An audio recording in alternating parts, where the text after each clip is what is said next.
Yes very good evening everybody. இன்னைக்கு வந்து new topic பார்க்க போகிறோம். New area, new unit. Okay, so தேவையில்லாமல் அன்மியூட் ஆக வேண்டாம், பார்த்துக்கோங்க. கொஞ்சம் கோகோஸ்ட் வாட்ச் பண்ணிக்கோங்க. ரைட்.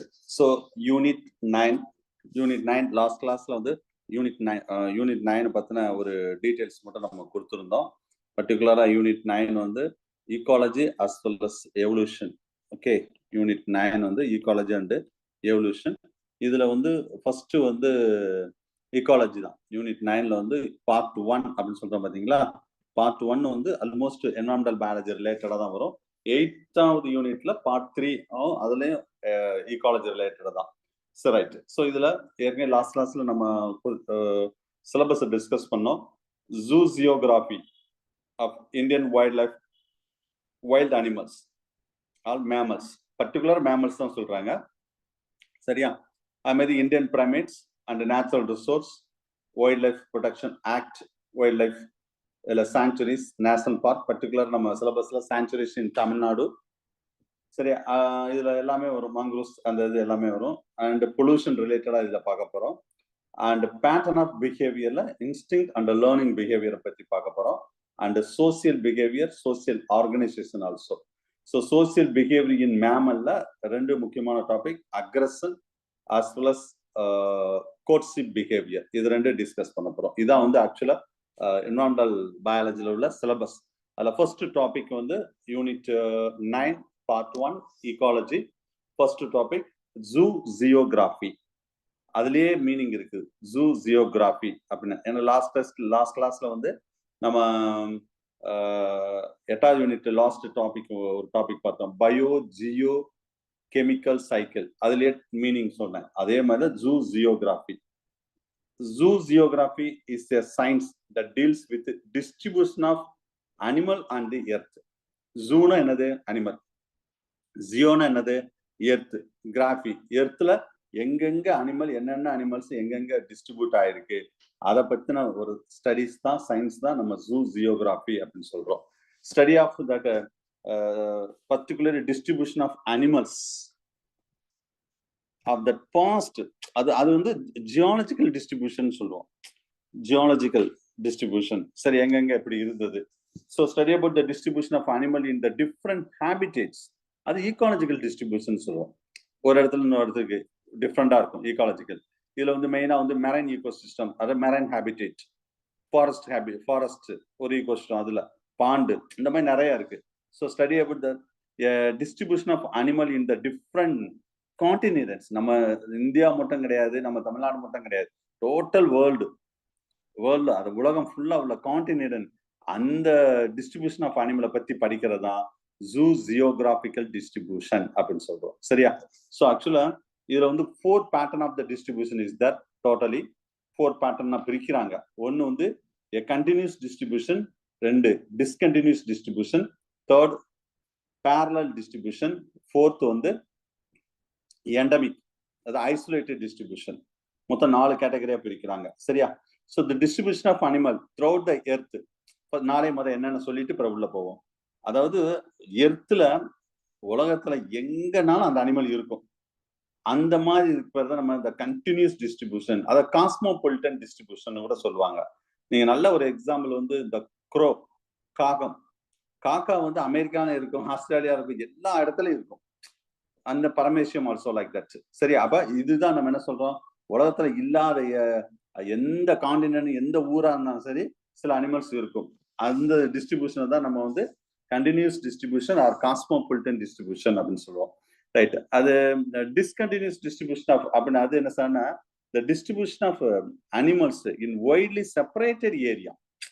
அதாவது சில அனிமல் வந்து பர்டிகுலரா ஒரு ஏரியால ஒரு நேஷன்ல மட்டும் தான் இருக்கும், வேற இடத்துல இருக்காது. அதான் டிஸ்கண்டினியூஸ் டிஸ்ட்ரிபியூஷன். இதுக்கு வெரி குட் எக்ஸாம்பிள் எவல்யூஷன்ல படிச்சிருப்பீங்க, லங்ஃபிஷ். ஃபிளைட்லெஸ் பேர்ட்னு உங்களுக்கு தெரியும், ஆஸ்திரேலியா, வேற எங்கேயும் இருக்காது. பெரிபேட்டஸ் ஆல்சோ. லங்ஃபிஷ்ல ஒரு 3 டைப் இருக்கு, உங்களுக்கு தெரியும். லெபிடோப்டரன், அதாவது ஆப்பிரிக்கன் லங்ஃபிஷ், அமெரிக்கன் லங்ஃபிஷ், ஆஸ்திரேலியன் லங்ஃபிஷ். ஏன் அப்படி சொல்றாங்கன்னா, அந்த லங்ஃபிஷ் வந்து பர்டிகுலரா அந்த நாட்டுல மட்டும் இருக்கிறவங்க அந்த மாதிரி பேர் வச்சிருக்காங்க. சரியா? ஸோ இதுதான் வந்து டிஸ்கண்டினியூஸ் டிஸ்ட்ரிபியூஷன் அப்படின்னு சொல்றது. அடுத்தது வந்து ஈவன் இது ரைட், இது ஒரு எக்ஸாம். அடுத்த பேரலல் டிஸ்ட்ரிபியூஷன் என்ன சொல்றாங்க சார்னா, the development of similar way of life. ரெண்டு அனிமல்ஸ் வச்சோமே ஒரே மாதிரி இருக்கும்.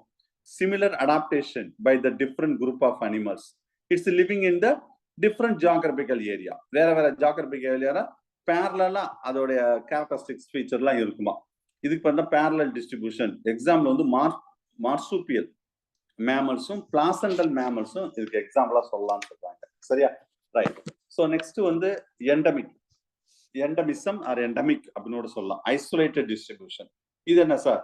அதுலயே மீனிங் இருக்கு. The distribution of animal in the restricted area on the earth. வேற உலகத்துல வேற எங்கேயுமே இருக்காது. அதான் எண்டமிசம் ஆர் ஐசோலேட்டட்.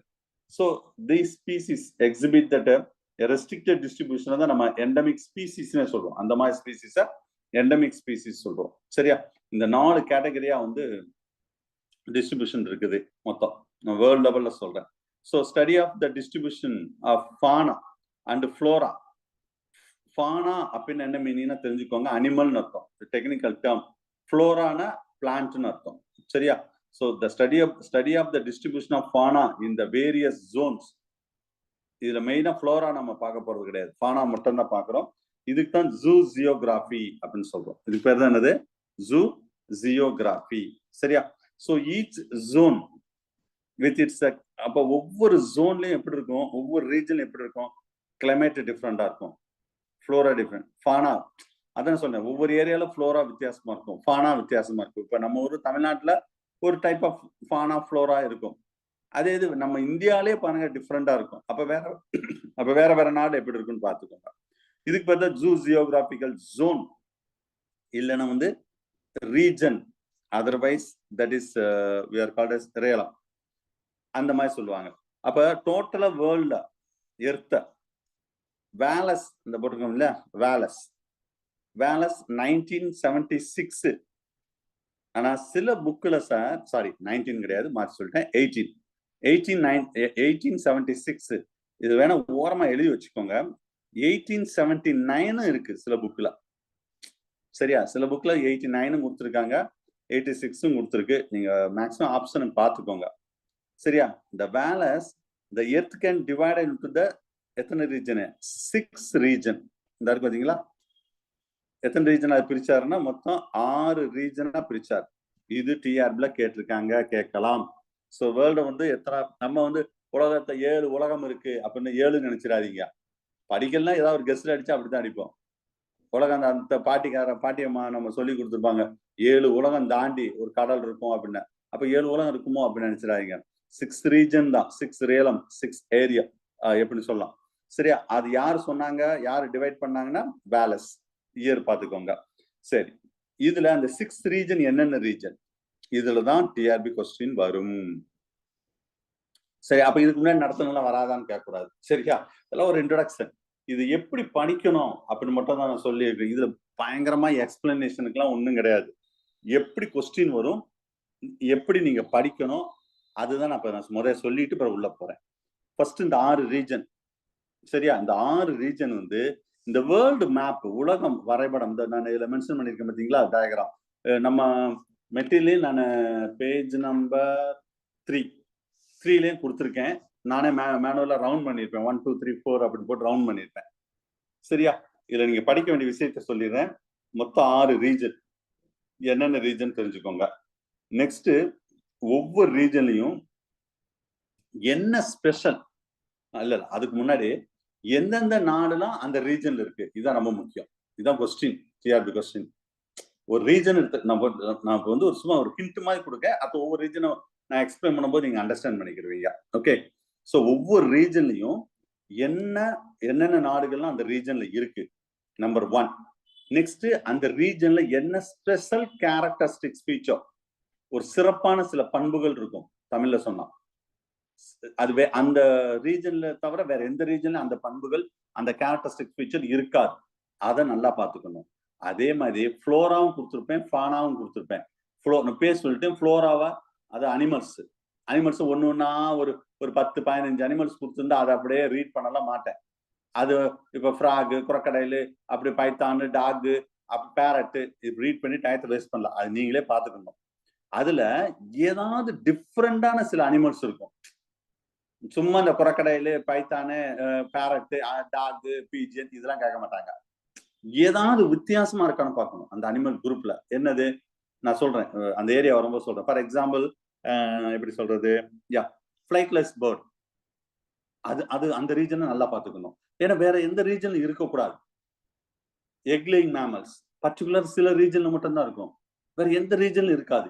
இதுதான் சார் டிஆர்பி கொஸ்டின், இதுதான் கொஸ்டின். சரியா? ஃபானாவும் கொடுத்துருப்பேன், அது ரொம்ப பெருசா படிக்க வேண்டாம்.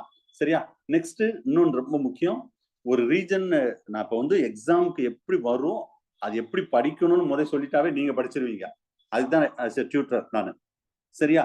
அப்ப ஒரு ரீஜன் எடுத்துக்கிட்டா அந்த ரீஜனை சுத்தி என்னென்ன ரீஜன்லாம் இருக்கு, 4 பக்கமும் என்ன இருக்கு, இதுதான் அடுத்த கொஸ்டின் சார். அப்ப நான் ஒரு 5 பேட்டர்னா சொன்னா, இந்த 5 பேட்டர்ன்ல தான் ஒரு கொஸ்டின் டிஆர்பில வரும், வந்திருக்கு. நீங்க ப்ரீவியஸ் இயர் கொஸ்டின் எடுத்து பாருங்க. சோ இந்த மைண்ட் செட்டோட நீங்க படிக்கணும்.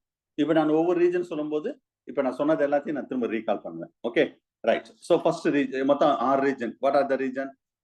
Oriental region, Australian region, neotropical region, Ethiopian region, nearctic region, palearctic region, மொத்தம் 6. சரி, இதுல zoographical the division is mainly based on the distribution of the land vertebrates and freshwater fishes. land vertebrates and freshwater fishes வச்சு தான் மெயினா அது பிரிச்சிருக்காரு. இல்ல யாரு? Wallace. சரியா? நெக்ஸ்ட் வந்து இதுல அதாவது பேலியார்டிக்கும் நியார்டிக்கும் எது எது இந்த இருக்கு பாத்தீங்களா?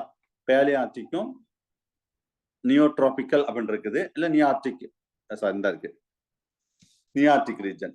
இந்த 2 region is very similar in that vertebrates and climate and vegetation. இது எப்படி நீங்க பாக்குறது சார் அப்படின்னு சொன்னா, ஆல்மோஸ்ட் நீங்க இதுல வந்து நம்ம பேலியார்டிக் ஃபர்ஸ்ட் நம்பர் 1 2 3 அப்படின்னு நான் கொடுத்துருப்பேன். சரியா? அதுல நியரஸ்ட் ரீஜன் பாருங்களேன். நான் சொல்றது வந்து நியரஸ்ட் ரீஜன்ல இருக்குன்னு. இப்ப பேலியார்டிக் இந்த இருக்கு, இன்னொன்னு என்ன சொன்னேன், நியார்டிக். ஸோ அப்ப ஆல்மோஸ்ட் நியரஸ்ட் இருந்தா கொஞ்சம் கேரக்டரிஸ்டிக்ஸ் பிக்சர் வந்து ஒரே மாதிரி இருக்கும், அதுக்காக அதை நம்ம சொல்றோம். சரியா? பேலியார்டிக் ரீஜன், நியார்டிக் ரீஜன்ஸ் வெரி சிமிலர். அதுக்காக இதுக்கு என்ன சொல்றாங்கன்னா, these two regions are together we are called as palearctic region. இந்த 2 ரீஜன் சேர்த்து அப்படி சொல்றாங்க. ஓகேவா? ரைட். அடுத்து நியோட்ராபிக் ரீஜன். இந்த ரீஜன் இந்த பாத்தீங்களா, நியோட்ராபிக். இந்த ரீஜனுக்கு பேரு நியோஜியா, also we are called as. சரியா? அதே மாதிரி ஆஸ்திரேலியன் ரீஜனுக்கு பேரு நோட்டோஜியா. ஆஸ்திரேலியன் எங்க இருக்கு? இந்த இருக்கு ஆஸ்திரேலியன் ரீஜன், அதுக்கு பேரு நோட்டோஜியா. பேலியார்டிக், நியார்டிக், எத்தியோப்பியன் அண்ட் ஓரியல் ரீஜன், இது எல்லாம் சேர்ந்தது மெட்டாஜியா. மொத்தம் 3 ரீஜனா பிரிக்கிறாங்க. திரும்ப 3 ரீஜனா இந்த குரூப் வச்சு, நியோஜியா, நோட்டோஜியா, மெட்டாஜியா. சரியா? இப்ப நான் ஒரு இன்ட்ரோடக்ஷன் தான் கொடுத்துருக்கேன். இப்ப ஒவ்வொரு ரீஜனா ரொம்ப டீட்டெயிலா நம்ம பார்க்க போறோம். சரியா? சரி, இதுல ஃபர்ஸ்ட் நான் மெட்டீரியல் உள்ள வச்சே சொல்றேன். இங்க இந்த ஆர்டர்ல நம்ம டிஸ்பிளேல காமிச்ச ஆர்டர்ல சொல்லல, மெட்டீரியல் உள்ள ஆர்டரை வச்சு சொல்றேன். ஃபர்ஸ்ட் ரீஜன் நம்ம பார்க்க போறது என்னன்னா ஓரியண்டல் ரீஜன். இதுதான் ஃபர்ஸ்ட் ரீஜன். ஏன்னா டயக்ராம் வந்து நான் மெட்டீரியல்ல பேஜ் நம்பர் 3ல அந்த 1ன்னா 1 போட்டு ரவுண்ட் பண்ணிருப்பேன். இங்க வந்து வேற வேற மாதிரி இருக்கும். சரியா? அப்போ அது என்னென்ன பார்த்துருவோம். சரியா? ஓரியண்டல் ரீஜன் நம்ம இந்த இருக்கு பாத்தீங்களா, இந்தியா, இந்த இடம் தான் 1. So this region include, நான் ஃபர்ஸ்ட் என்ன சொன்னேன், என்னென்ன கண்ட்ரிலாம் ஓரியண்டல் ரீஜன்ல வரும் அப்படின்னு பாத்துக்கணும். அப்ப இந்தியா டக்குன்னு நம்மளுக்கு ஞாபகம் தரணும். இந்தியா, அப்ப இந்தியா சுத்தி யார் யாரெல்லாம் இருக்கா, முடிஞ்சு வச்சு ஆன்சர் கண்டுபிடிச்சலாம். இந்தியா, இந்தோ China, south China, Burma, Sri Lanka, Malaysia, Java, Sumatra, Philippines. இதுதான் சார் கொஸ்டின். ஃபார் எக்ஸாம்பிள் எப்படி கொஸ்டின் கேட்பாங்க, இந்தியா எந்த ரீஜன்ல இருக்கு, அவ்வளவுதான். இது எவ்வளவு ஈஸியான question. India at least sir oriental region. நீங்க ஒண்ணு கேள்விப்பட்டிருப்பீங்க, இந்த இந்தியாவில் தமிழ்நாட்டிலும் சரி இந்தியாவிலும் சரி ஓரியண்டல் இன்சூரன்ஸ்னு ஒரு கார் இன்சூரன்ஸ் கம்பெனி வச்சிருக்காங்க. நிறைய இன்சூரன்ஸ் கம்பெனி இருக்கு, அதுல ஓரியண்டல் அப்படின்னு சொல்லி ஒரு கம்பெனி நீங்க கேள்விப்பட்டிருப்பீங்க கண்டிப்பா. அது ஏன் எந்த பேஸ் பண்ணி சொன்னாங்கன்னா, மெயினா அது இந்தியா தான் பேஸ் பண்ணி தான். இந்தியாவில் உள்ள நான் சொன்ன சில கண்ட்ரீஸ்ல ஃபுல்லா அவங்க பிரான்ச்சஸ் இருக்கு. அந்த ஓரியண்டல் ரீஜன்ல இருக்கிறவங்க தான் அந்த இன்சூரன்ஸ் கம்பெனி பேரே ஓரியண்டல் ரீஜன், ஓரியண்டல் இன்சூரன்ஸ் அப்படின்னு வச்சிருப்பாங்க. இதெல்லாம் மெட்டீரியல் தேடிட்டு இருக்காங்க, இதெல்லாம் இருக்காது. சும்மா உங்களுக்கு ஒரு அண்டர்ஸ்டாண்ட் பர்பஸ்க்காக நான் இந்த விஷயம் சொல்றேன் நான். சரியா? ரைட். ஸோ அப்ப இப்போ ஃபர்ஸ்ட் கொஸ்டின் முடிஞ்சு வச்சு நம்ம ஒரு ரீஜனை ரொம்ப டீட்டெயிலா சொல்றேன். சரியா? ரெண்டாவது கொஸ்டின் என்னன்னா 4 பவுண்டரி. இதான் ரெண்டாவது கொஸ்டின். ஏன்னா 2019லயும் சரி அந்த பவுண்டரியில தான் கொஸ்டின் வந்தது. சரியா? மெட்டீரியல் தாண்டி வராது சார், அது ஞாபகம் வச்சுக்கோங்க. ஸோ அந்த இதுல north, south, west, east 4 side நீங்க தெரிஞ்சுக்கணும். அதுல மேக்சிமம் சி கடல் இருக்கும், ஒரு பக்கம் லேண்ட் கனெக்ஷன் இருக்கும். அந்த லேண்ட் கனெக்ஷன் நல்லா பார்த்துக்கணும். அதான் கொஸ்டினா இருக்கும் டிஆர்பில. ஸோ அந்த நார்த் சைட் பவுண்டரி வந்து ஹிமாலயா இந்த இருக்கு பாத்தீங்களா மேல. இங்க என்ன இருக்கும்? இமயமலைகள். இந்த நார்த் சைடு ஹிமாலயா. சரியா? And other side boundary everything என்ன இருக்கு கொஞ்சம் யோசிச்சு பாருங்க. எல்லாமே என்னது? கடல் தான், sea, such as Indian Ocean and Pacific Ocean. Okay, அப்ப இதுதான் கொஸ்டின். சரியா? Right. It's separated from that. இது எங்க பாருங்க, இது எங்க செப்பரேட் ஆகுதுன்னா நீங்க மெட்டீரியலையும் பார்த்துக்கோங்க. சரியா? பேஜ் நம்பர் 3ல மெட்டீரியல் நான் டயக்ராம் கொடுத்துருக்கேன். It's separated from Australia by the imaginary line. That line இந்த இருக்கு பாத்தீங்களா, இதுதான் ஆஸ்திரேலியா. இந்த ஆஸ்திரேலியால ஒரு இமேஜினரி லைன், இந்த மாதிரி ஒரு லைன் அதுல மென்ஷன் பண்ணிருப்பேன் பாருங்க, பேஜ் நம்பர் 3ல. இந்த லைன் பேர் என்னன்னா, இது இந்த லைனை வந்து இமேஜினரியா அவர் ஒரு லைன் போடுறாரு. யாரு? நம்மால வேலஸ். ஆகவே அந்த லைனுக்கு என்ன பேர் வச்சுட்டாங்க? வேலஸ் லைன் அப்படின்னு வச்சுட்டாங்க. ஓகேவா? அந்த லைனுக்கு பேர் என்னது? Wallace line. சரியா? சோ அதுல இதுல வேலஸ் லைன்ல நான் சில முக்கியமான எக்ஸ்ட்ரா, அதாவது வேற வேற புக்ல கொஞ்சம் டிஃப்ரெண்டா சில இதெல்லாம் கொடுத்துருந்தாங்க. ஸோ அதுக்காக அதை நான் உங்களுக்கு எழுதியிருக்கேன் ஹேண்ட் ரைட்டனா வேற வேற புக்ல. சரியா? அப்ப சப்போஸ் ஏன்னா டிஃப்ரெண்டா இருக்கு பாத்தீங்களா, ஒரு லைன்னு சொல்றாங்க, வேலஸ் லைன்னு சொல்றாங்க. அப்ப அதுல இருந்து கொஸ்டின் வர்றதுக்கான வாய்ப்பு நிறைய இருக்கு. அப்ப அதை பத்தி கொஞ்சம் டீட்டெயிலா பார்ப்போம். அதுதான் சிலது நான் ஹேண்ட் ரைட்டனா எழுதியிருக்கேன். ஸோ ஃபர்ஸ்ட் வேலஸ் லைன் அப்படின்னு என்னன்னா, இது வந்து ஒரு இமேஜினரி லைன். யார் வரைஞ்சாரா? அதுக்கு வேலஸ் போய் ஒரு சாபீஸ் வச்சு வரைஞ்சாரா? அப்படிலாம் கிடையாது. ஒரு இமேஜினரி லைன். அப்ப the line separating that. First question என்னது? வேலஸ் லைன் எந்த இதை செப்பரேட் பண்ணும்? ஒன்னு oriental region and Australian region. இந்த ரெண்டு ரீஜனை செப்பரேட் பண்ணுதா? It's drawn by Wallace. சரியா? drawn by Wallace. so this line begin எங்க சார் ஸ்டார்ட் ஆகுது அப்படின்னு கேட்டா, Philippines and passed between the Bali and Lombok island. அதெல்லாம் தெரியும். பாலி லம்பாக் ஐலாண்ட், அதெல்லாம் ஐலாண்டு. பாலி, தாய்லாந்து, பாலி அங்கெல்லாம் இருக்கும். ஸோ இது வந்து அததான் அந்த ஏரியாவை பாஸ் பண்ணி வருது, பிலிப்பைன்ஸ். சரியா? இதெல்லாம் ஒரு குட் டூரிஸ்ட் பிளேஸ் சார். பிஜேஷன் ஆன பிறகு டூரிஸ்ட் போயிட்டு வாங்க. பாலி, சரியா, தாய்லாந்து அதெல்லாம் வந்து டூரிஸ்ட் போயிட்டு வாங்க. சரியா? ஓகே. ஸோ அப்ப இது ஒரு இமேஜினரியில இதெல்லாம் பாஸ் ஆகுது, pass between this. Okay. So நல்லா கவனிங்க. இதுல பாலின்னு சொன்ன பாத்தீங்களா, Bali belongs to the oriental region, the Lombok belongs to the Australian region. அப்ப இந்த ரெண்டுக்கு நடுவுல தான் இந்த இமேஜின் லைன் இருக்குது. ஓகே, அதுவும் தெரிஞ்சுக்கோங்க.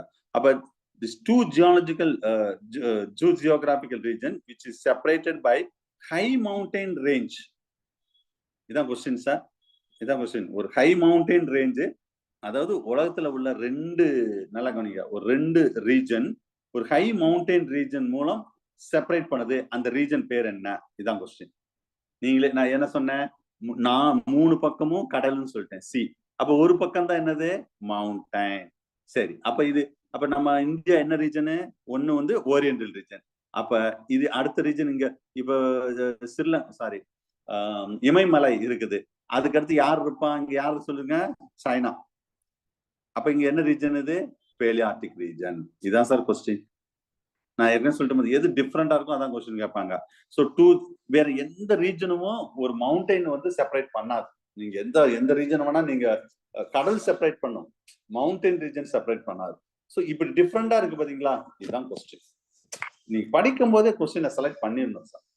ஒரு ஏரியா ஒரு பேஜை படிக்கிறீங்கன்னா இந்த இடத்துல நீங்களும் ஒரு டீச்சர் தானே. ஸோ கொஸ்டின் எப்படி செட் பண்ணுவாங்க, அதுக்கு தான் நான் கொஸ்டின் பேங்க் தரேன். சரியா? கொஸ்டின் பேங்க் எல்லாம் படிக்கும் போது நிறைய ஐடியாஸ் கிடைக்கும் சார். மெட்டீரியல் படிச்சுட்டு இப்படிலாம் கொஸ்டின் கேட்க முடியுமா அப்படின்னா கொஸ்டின் பேங்கை பார்த்து நீங்க ப்ராக்டிஸ் பண்ணணும். நான் சொல்லிட்டேன், நான் யாரெல்லாம் மெட்டீரியலும் படிச்சு கொஸ்டின் பேங்கும் பிராக்டிஸ் பண்றீங்களோ 100% பாஸ் தான். அதுல எந்த சந்தேகமே கிடையாது. 100% பாஸ். கொஸ்டின் பேங்க் வந்து அவ்வளவு நல்லா இருக்கும். நீங்க அசால்ட்டா பார்க்க கூடாது. அது கொஸ்டின் பேங்கையே நீங்க அப்படியே பைகாட்டே பண்ண முக்கியமான சில இதெல்லாம் அப்படியே கேட்பாங்க கொஸ்டின்ஸ். ஞாபகம் வச்சுக்கோங்க. அதுல செகண்ட் ஆஃப் கொஸ்டின்ல ரொம்ப தரமா இருக்கும். நல்லா பார்த்துக்கோங்க. திரும்ப திரும்ப நான் சொல்றதுதான். ரைட். நீங்க வந்து ஒரு ஏரியால தான் இருக்குன்னு இருக்கீங்க. அந்த டாபிக் ரிலேட்டடா ஃபுல்லா கொஸ்டின் பேங்க் கம்ப்ளீட்டா பெரட்டுங்க. எங்கெங்க இருக்கு, எப்படி இருக்கு அப்படின்னு பாருங்க. சரியா? ரைட். சோ ஓகே, போதும். இதுல ஓரியண்டல் ரீஜன்ல பேலன்ஸ் லைனை பத்தி ரொம்ப டீட்டெயிலாவே பார்த்தோம். The Oriental regions are 4 sub-region also is that is a Indo-Indian sub-region, Sri Lanka, Indo-China and Indo-Malayan, மலேசியான்னு சொல்லுவோம்ல அந்த. ஸோ அந்த ரீஜனை 4 திரும்பவும் பிரிக்கிறாங்க. அப்ப இந்த கிளைமேட் எப்படி சார் இந்த ரீஜன்ல ஓரியண்டல் ரீஜன் இருக்குன்னு கேட்டா டிராபிக்கல் ரீஜன். நம்ம எல்லாம் மேக்ஸிமம் பாருங்க சவுத் டிராபிக்கலா இருக்கும். Temperate for north. நம்ம இந்தியாவே எடுத்துக்கோங்க, நார்த் போக கொஞ்சம் டெம்பரேட்டா இருக்கும். நம்ம வந்து டிராபிக்கலா இருக்கும். சரியா? It contain that forest and desert. நல்ல ஃபாரஸ்ட் இருக்கு.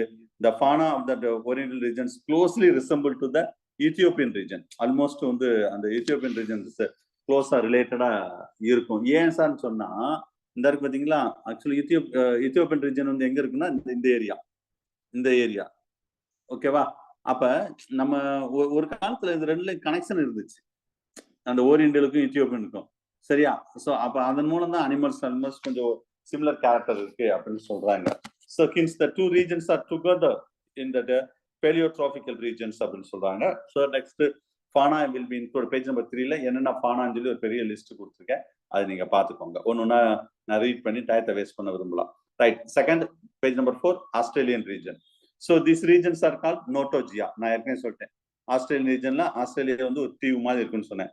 அப்ப பேஜ் நீங்க மெட்டீரியல் பார்க்கணும்னா அப்பப்ப நான் படிக்கும்போது பேஜ் நம்பர் 3ல உள்ள டயக்ராத்தை பார்த்துக்கோங்க. டயக்ராம் மீன்ஸ் அந்த வேர்ல்டு மேப் இல்லைன்னா இங்க உள்ளது.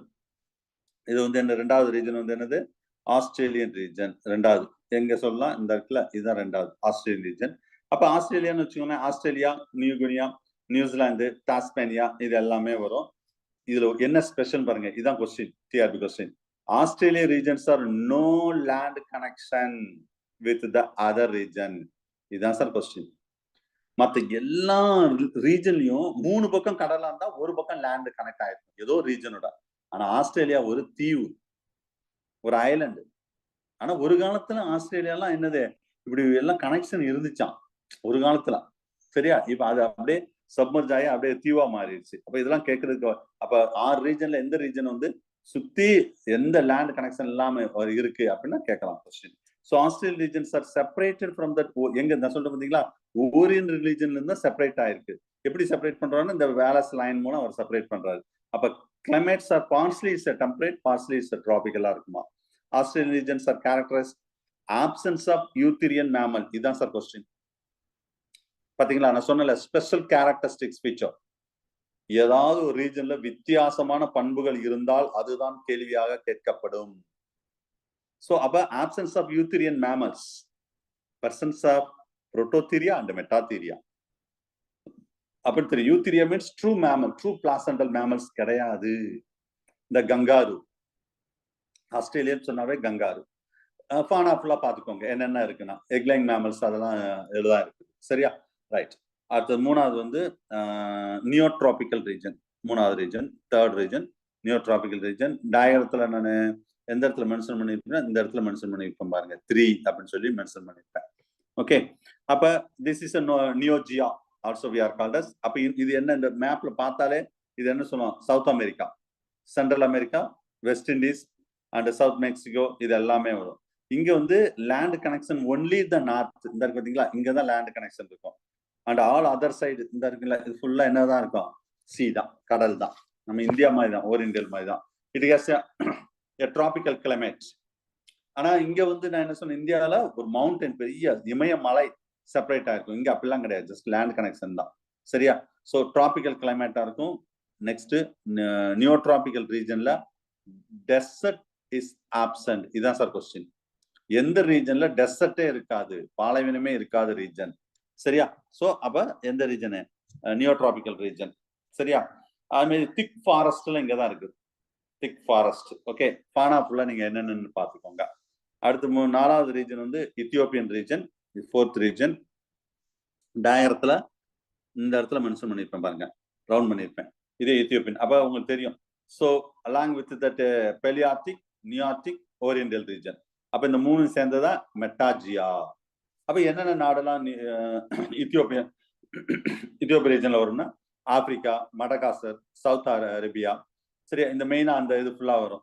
ஸோ இதுல என்ன ஸ்பெஷல்னா அந்த இத்தியோப்பியன் ரீஜன்ல Sahara desert sir in north side ஃபுல்லா டெசர்ட் தான் sir. And other side, all other side surrounded by sea. எப்பயும் சொல்றது அந்த இருக்கா? Yes, tropical region. நீங்க பேசுறது எதுவுமே கேட்கல. ஓகே, கண்டினியூ பண்றேன் நான். சரியா, சிக்னல் உங்களுக்கு சரியில்லை. ஓகே, சோ சகாரா டெசர்ட், இதுதான் கொஸ்டின். சகாரா டெசர்ட் என்ன கேட்பாங்கன்னா, சகாரா டெசர்ட் எந்த ரீஜன்ல இருக்கு அப்படின்னு கேட்பாங்க. சரியா, நியோட்ரோபிக் ரீஜன்ல டெசர்ட்டே கிடையாது. இங்க டெசர்ட் ஒரு சைடு ஃபுல்லாவே என்னது, டெசர்ட் தான் சரௌண்ட். மீதி ரிமைனிங் 3 சைடுமே என்னது, கடல் தான், sea. So it has a tropical climate and it contain ever green forest and grassland and desert எல்லாமே இந்த ரீஜன்ல இருக்குமா. ஸோ ஃபானா பொறுத்தளவு Ethiopian region almost resemble to the oriental. ஏன்னா ஓரியண்டல் ரீஜன் பக்கத்துல இருக்கும்போது இதே வார்த்தை தான் அங்கேயும் நான் சொன்னேன். ஓரியண்டல் நடத்தும் போது ஆல்மோஸ்ட் இத்தியோப்பியன் ரீஜன் மாதிரி இருக்கும் அப்படின்னு சொன்னல, இங்கே அதே மாதிரி தான். What are the fauna, page number 5ல இருக்கு, நீங்க பாத்துக்கோங்க. அடுத்தது நியார்டிக் ரீஜன்ஸ். இது வந்து 5th ஒன். நியார்டிக்னா இந்த இடத்துல வரும், இந்த மென்ஷன் பண்ணிக்க பாருங்க, மெட்டீரியல் டயரத்துலயும் பார்க்க இந்த இடம். சரியா, அப்ப nearctic region along with that palearctic, Ethiopian and oriental, அதுக்கு பேர் தான் மெட்டாஜியான்னு கொஞ்ச நேரம் முன்னாடி சொன்னேன். அப்ப இங்க என்னென்ன நாடுலாம் இருக்கும்? நார்த் அமெரிக்கா, அங்க சவுத் அமெரிக்கா நியோட்டியன், இங்க north America, Greenland, Mexican and Plato, அந்த ஃபுல்லாவே இங்க இருக்கக்கூடியது. சரியா, ஸோ இங்க என்ன சார் ஸ்பெஷல்? நேரோ லேண்ட் கனெக்ஷன் தான் இங்கேயும். சவுத் வித் சவுத் அமெரிக்காவோட இந்த இருக்கு பார்த்தீங்களா, இங்க லேண்ட் கனெக்ஷன் இருக்கும். எப்பயும் சொல்றதுதான், மற்ற ரிமைனிங் சைடு ஃபுல்லாவே என்னதான் இருக்கும், சரௌண்டட் பை சி தான். இது வந்து டெம்பரேட் கிளைமேட்டா இருக்குமா, mountain range, it has the mountain range and deciduous forest, coniferous forest, grassland, island, சரி ஐஸ்லாண்ட். சரியா, so Iceland, not island, Iceland. So இந்த மாதிரி ஏரியா மேக்சிமம் இந்த நியோட்ரோபிக் இந்த ரீஜன்ல, சாரி எத்தனை 5th ரீஜன் எங்க இருக்கு, நியோட்ரோபிக் இங்க இந்த இருக்கு இது. சரியா, இந்த ரீஜன்ல இருக்கக்கூடியது. மற்றபடி ஃபானா ஆஃப் தட் சிமிலர் வந்து பேலியார்டிக்ல இருக்கிற மாதிரி ஆல்மோஸ்ட் இருக்கும். என்னென்ன ஃபானா இருக்குன்னு பாத்துக்கோங்க. சரியா, அடுத்தது 6வது ரீஜன் என்னது, பேலியார்டிக் ரீஜன். 6th இந்த இடத்துல மென்ஷன் பண்ணிருப்பேன் பாருங்க, சைனாக்கு பக்கத்துல, சைனா. சரியா, சோ பேலியார்டிக் ரீஜன் அலாங், அப்ப இதுக்கு பக்கத்துல யார் இருக்கா, ஓரியண்டல் ரீஜன் அண்ட் நியார்டிக் ரீஜன்ஸ். இந்த இடத்துல இந்த நியார்டிக் அண்ட் இத்தியோப்பியன் ரீஜன், அதான் மெட்டாஜியான்னு சொல்லுவோம். ஸோ இங்க என்னென்ன நாடுலாம் இன்க்ளூட் ஆகுனா, யூரோப், சைனா, நார்த் சகாரா. ஏன்னா இந்த ஃபுல்லா என்ன இருக்கும், சகாரா டெசர்ட் இருக்குன்னு சொன்னோம் பாத்தீங்களா, நார்த் சைடு. அதே மாதிரி சைபீரியா, ஜப்பான், ஆப்பிரிக்கா, ஆசியன்ஸ், இந்த நார்த், இந்த ஹிமாலயன், நம்ம சைடு ஃபுல்லா ஹிமாலயன், இமய மலைகள் இருக்கும். ஓகே, ஹிமாலயன் மலைன்னு சொல்றது. So it's found in that, இது சகாரா டெசர்ட். சகாரா டெசர்ட் தான் இந்த ரெண்டையுமே செப்பரேட் பண்ணுது. ஆன் தட் சவுத் வந்து சகாரா டெசர்ட், ரிமைனிங் சைடு ஃபுல்லாவே சி தான் sir, sea on that other sides. சரியா, அப்ப மேக்சிமம் நான் சொன்ன 6லயும் பாருங்க, ஏதோ ஒரு சைடு வந்து லேண்ட் கனெக்ஷன் இருக்கும். ஆஸ்திரேலியா மட்டும் நோ லேண்ட் கனெக்ஷன். சரியா, ஸோ இன்னும் இதுல என்ன ஸ்பெஷல் கேட்டா, இந்த பேலியார்டிக் ரீஜன்ல இதுதான் இருக்கிறதுலே லார்ஜஸ்ட் ரியலம் ரீஜன். கேட்கலாம், இருக்கிறதுலே. நீங்க சைனா தான் பெரிய பாப்புலேஷன்ல அதிகம். நம்ம கிராஸ் பண்ணிட்டோம் கொரோனால, சைனாவையே கொரோனால கிராஸ் பண்ணிட்டோம் பாப்புலேஷன்ல, வேற எதுலயும் கிடையாது. சரியா, ஸோ அப்ப சைனா தான் லார்ஜஸ்ட் ரீஜன், லார்ஜஸ்ட் பாப்புலேஷன், அந்த மாதிரி ஞாபகம் வச்சுக்கோங்க. ஓகே, ஸோ சைனான்னு சொன்னாவே உங்களுக்கு ஞாபகம் வந்துடும், இந்த பேலியார்டிக் ஞாபகம் வந்துடும். அதுக்காக சொன்னேன். It contain deciduous forest and coniferous forest and துந்த்ரா.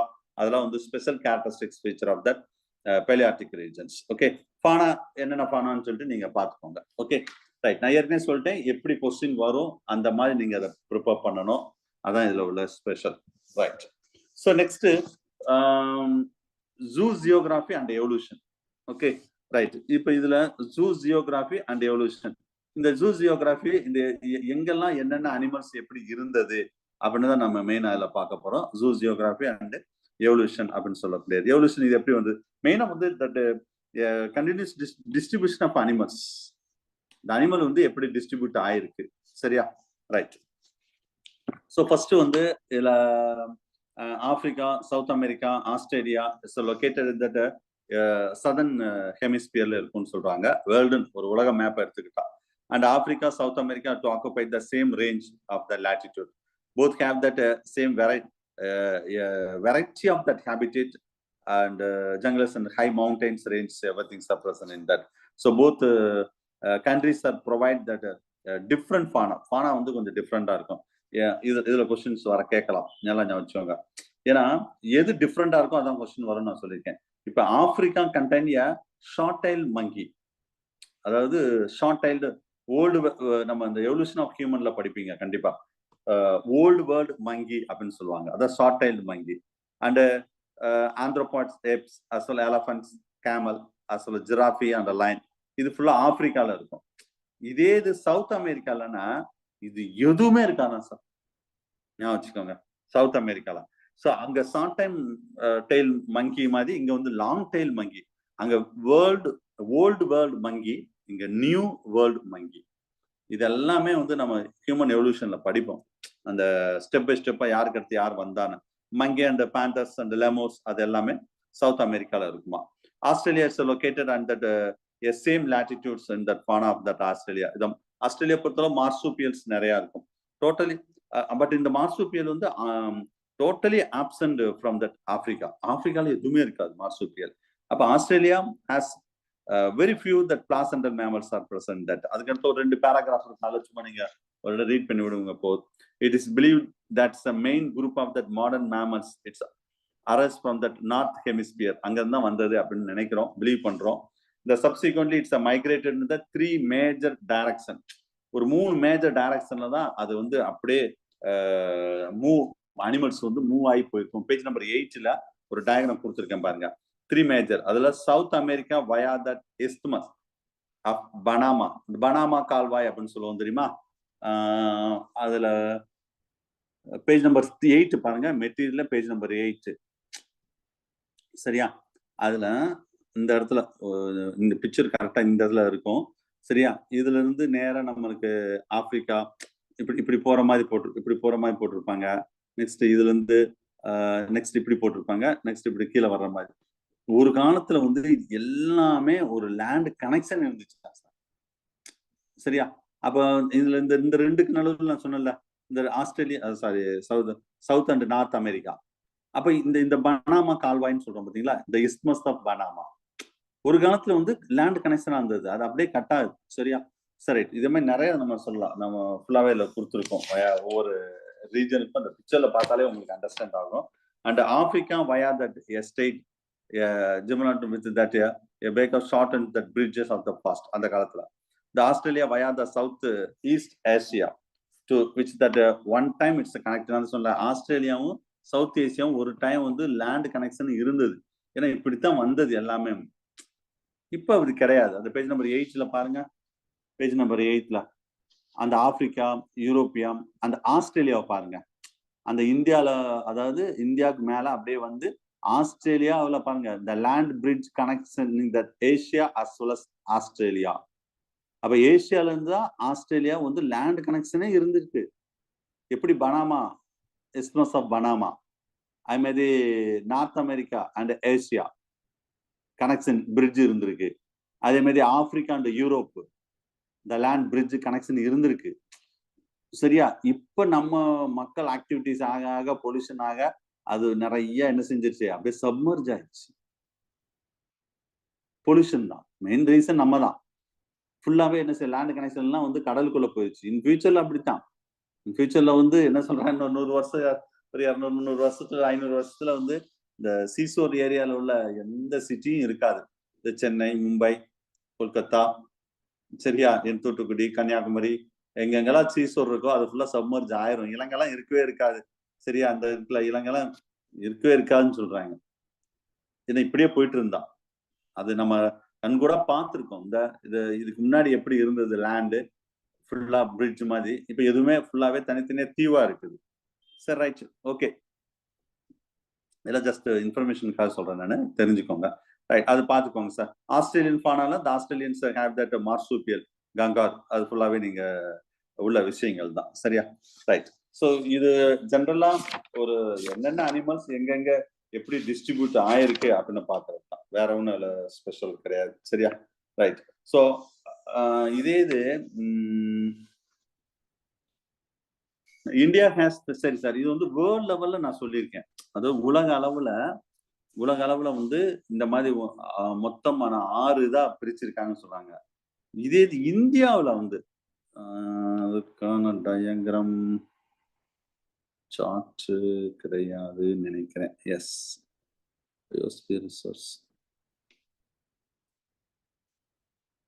சரி இல்ல. சரியா? பிரமேட்ஸ் ஜியோகிராஃபி இதுதான் இருக்கு. ஸோ இந்தியாவில் சார் மொத்தம்,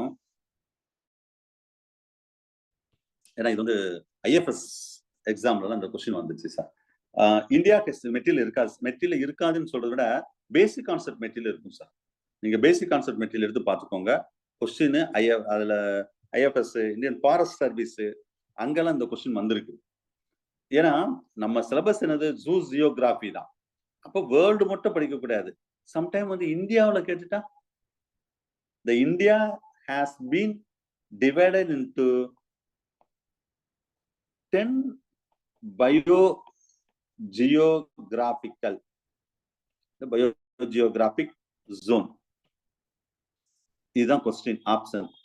இந்தியாவுல எத்தனை பயோஜியோகிராபிக் ரீஜன் இருக்குன்னு கேட்டா 10. வாட் ஆர் தேர்?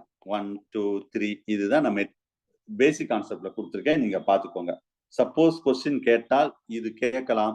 இல்லைன்னா இந்த 10ல வந்து எது அதிகம் பர்சன்டேஜ் இருக்குது, டோட்டல் ஜியோகிராபிக்கல் ஏரியா பர்சன்டேஜ் வைஸா கொடுத்துருப்பாங்க. நான் பேசிக் கான்செப்ட் மெட்டீரியல் இருக்கு சார், அது நீங்க பாத்துக்கோங்க. அதுல அந்த சிம்பிளா வேணா லைட்டா குயிக்கா சொல்றேன். மெட்டீரியல் இருக்கு, இந்த யூனிட் மெட்டீரியல் இருக்காது, பேசிக் கான்செப்ட்ல இருக்கும். அந்தமான் நிக்கோபார் ஐலாண்டு, எதுலாம் நம்ம இந்த 10 ஜூ ஜியோகிராபி பயோஜியோகிராபிக் அப்படின்னு சொல்றேன். அந்தமான் நிக்கோபார் ஐலாண்டு. சரியா? ஸோ அட் கோஸ்டல் ரீஜன் இது 2.5 இருக்கும். நார்த் ஈஸ்ட் ரீஜன் வந்து ஒரு 5.2 இருக்கும். அது மாதிரி கங்காட் பிளான்ஸ் அது ஒரு 10% இருக்கும். டிகைன் பிளாட்டோ அது ஒரு 42% இருக்கும் சார். இதான் இருக்கிறதுல அதிகம். வெஸ்டர்ன் காட்ஸ் அது ஒரு 4%. செமி அரிட் ரீஜன் ஒரு 16%. இந்தியன் டெசர்ட் ஜோன் வந்து ஒரு 6%. ஹிமாலயன் ஜோன் ஒரு 6%. டிரான்சமிலின் சில டாஸ்மேனியா ரீஜன் ஒரு 5.something%. மொத்தம் 100% கால்குலேட் பண்ணி கொடுத்துருப்பாங்க. சரியா? ஸோ இது நீங்க வந்து பேசிக் கான்செப்ட் உள்ள மெட்டீரியல்ல பார்த்துக்கோங்க. நான் கண்டிப்பா கேட்பேன், வேற காம்படிட்டிவ் எக்ஸாம்ல கேட்டிருக்காங்க. ஏன்னா நம்ம உடனே ஜூ ஜியோகிராஃபினா இந்தியா மட்டும் வேர்ல்டு மட்டும் நம்ம தெரியணும்னு நினைக்க கூடாது, இந்தியாவும் சேர்த்து நம்ம தெரிஞ்சுக்கணும். Okay, right. ஸோ நீங்க பேசிக் கான்செப்ட்ல இருக்கு, நீங்க அதை கோத்ரூ பண்ணிக்கோங்க. ரைட். ஸோ அடுத்த நம்ம என்ன டாபிக், ஒரு டாபிக் முடிஞ்சு சார், ஒரு கொஸ்டின் முடிஞ்சு. 6 கொஸ்டின் கேட்பாங்க, ஒரு கொஸ்டின் நடத்தியாச்சு. சப்போஸ் அந்த கொஸ்டின் மிஸ் ஆனா பிரமிட்ஸ் ஆஃப் இந்தியால கொஸ்டின் இருக்கும். சரியா? போன வருஷம் 2019 இந்த ரீஜன்ல கேட்டாங்க. ஆனா போன வருஷம் வந்து ரீஜன்ல கேட்கல, பிரமிட்ஸ்ல கேட்டாங்க. 1 minute சார்.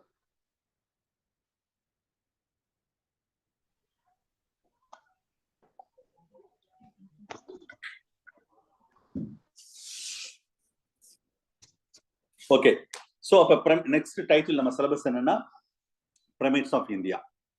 சரியா? இந்தியால உள்ள பிரமிட்ஸ் பாத்தீங்களா, 10 ஒரு இதா இருக்கும். ஓகே. சோ இதில் நீங்க என்ன சார் படிக்கணும் அப்படின்னு கேட்டா, இதுல ஒன்னும் பெருசா ஒன்னும் படிக்கிறதுக்கு ஒண்ணும் கிடையாது. என்னென்ன மங்கி பிரமிட்ஸ்னாவே உங்களுக்கு தெரியும், மேக்சிமம் மங்கி கோஸ்டி ஃபுல்லா இதுதான் வரும். மங்கீஸ் வந்து எந்தெந்த ஏரியால என்னென்ன, இந்தியாவை மெயின் நம்ம இந்தியாவை தான் பேஸ் பண்ணி சொல்லுவோம். எங்கெங்க என்ன டைப் ஆஃப் மங்கீஸ் எல்லாம் இருக்குது, ஜுவாலஜிக்கல் நேமும் தெரிஞ்சுக்கோங்க சார். காமன் நேமும் தெரிஞ்சுக்கோங்க, ஜுவாலஜிக்கல் நேமும் தெரிஞ்சுக்கணும். Pyramids in India. சரியா? ஏன்னா இந்தியாவில் உள்ளது மட்டும் தான் சிலபஸ் கொடுத்துருவாங்க, மற்றபடி வேர்ல்ட் லெவல்லாம் கேட்க மாட்டாங்க. ஜுவாலஜிக்கல் நேமும் தெரிஞ்சுக்கோங்க சார், அது ரொம்ப முக்கியம். ரைட். ஃபர்ஸ்ட் வந்து hoolock gibbon. It's only ape to found in that India. இந்தியாவில தான் இந்த ஏப் இருக்குன்னு சொல்றாங்க. Seen in the forest north east இந்தியாவில் இருக்குமா, நெய்து நம்ம இந்தியானா பக்கத்துல யாரு, பங்களாதேஷ், பர்மா அந்த மாதிரி இருக்குமா. ஸோ அந்த கேரக்டரிஸ்டிக்ஸ் ஃபீச்சர்லாம் நீங்க பார்த்துக்கோங்க. அதே நான் அது பிளாக் கலர்ல இருக்கும், கண் இப்படி இருக்கும், காது இப்படி இருக்கும், அதெல்லாம் சொல்லி நான் டயத்தை வேஸ்ட் பண்ணல. நீங்களே ரீட் பண்ணாலே புரியும், ஞாபகம் வச்சுக்கோங்க. அடுத்தது மங்கீஸ். மங்கி வந்து இந்தியாவில் can be classified as that same family, செர்கோபிட்டிடியேன்னு சொல்லக்கூடியது. 2 சப் ஃபேமிலி இருக்குது. அது 2 சப் ஃபேமிலி பார்த்துக்கோங்க. அதுல இந்த கொலம்பினியன்னு சொல்றோம் பார்த்தீங்களா, அதில் தான் மகாக்கா அண்ட் லகூர் அந்த 2மே இந்த கேட்டகரியில் தான் வரும். அதுக்கடுத்து ரீசஸ் மங்கி, மகாக்கா முலுட்டான்னு சொல்லுவாங்க. Rhesus monkey most common monkey seen in that entire northern India. Maximum Himalayan ரீஜன்ல அந்த ரீசஸ் மங்கி ரொம்ப அதிகமா இருக்குமா, அது நீங்க பாத்துக்கோங்க. கேரக்டரிஸ்டிக்ஸ் பாத்துக்கோங்க.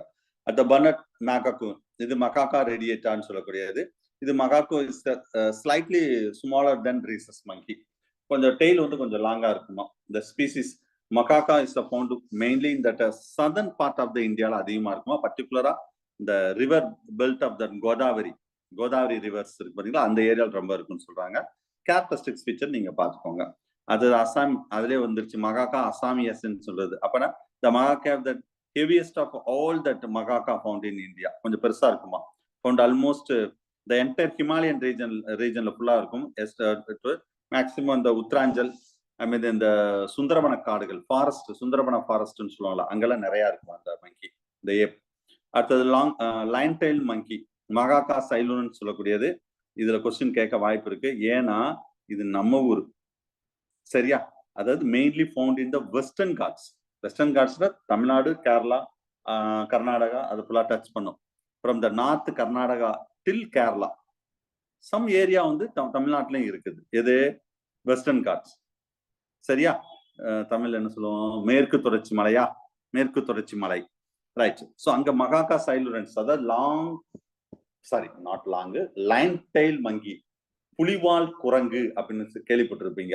இது வேற எங்கேயுமே கிடையாது சார். ஸோ அந்த ஒன்லி நம்ம ஏரியாவில் மட்டும் தான் இருக்கு. அப்ப இதெல்லாம் எங்க இருக்கு அப்படின்னு கேட்கறதுக்கு வாய்ப்பு இருக்கு, சரியா. சரி, இதுல சில இதை மட்டும் கொஞ்சம் டீட்டெயிலா வேணா பார்ப்போம். ஃபர்ஸ்ட் லகூன், பேஜ் நம்பர் 11 இருக்கும். லகூன் சொல்லுவாங்க. It's a common lagoon.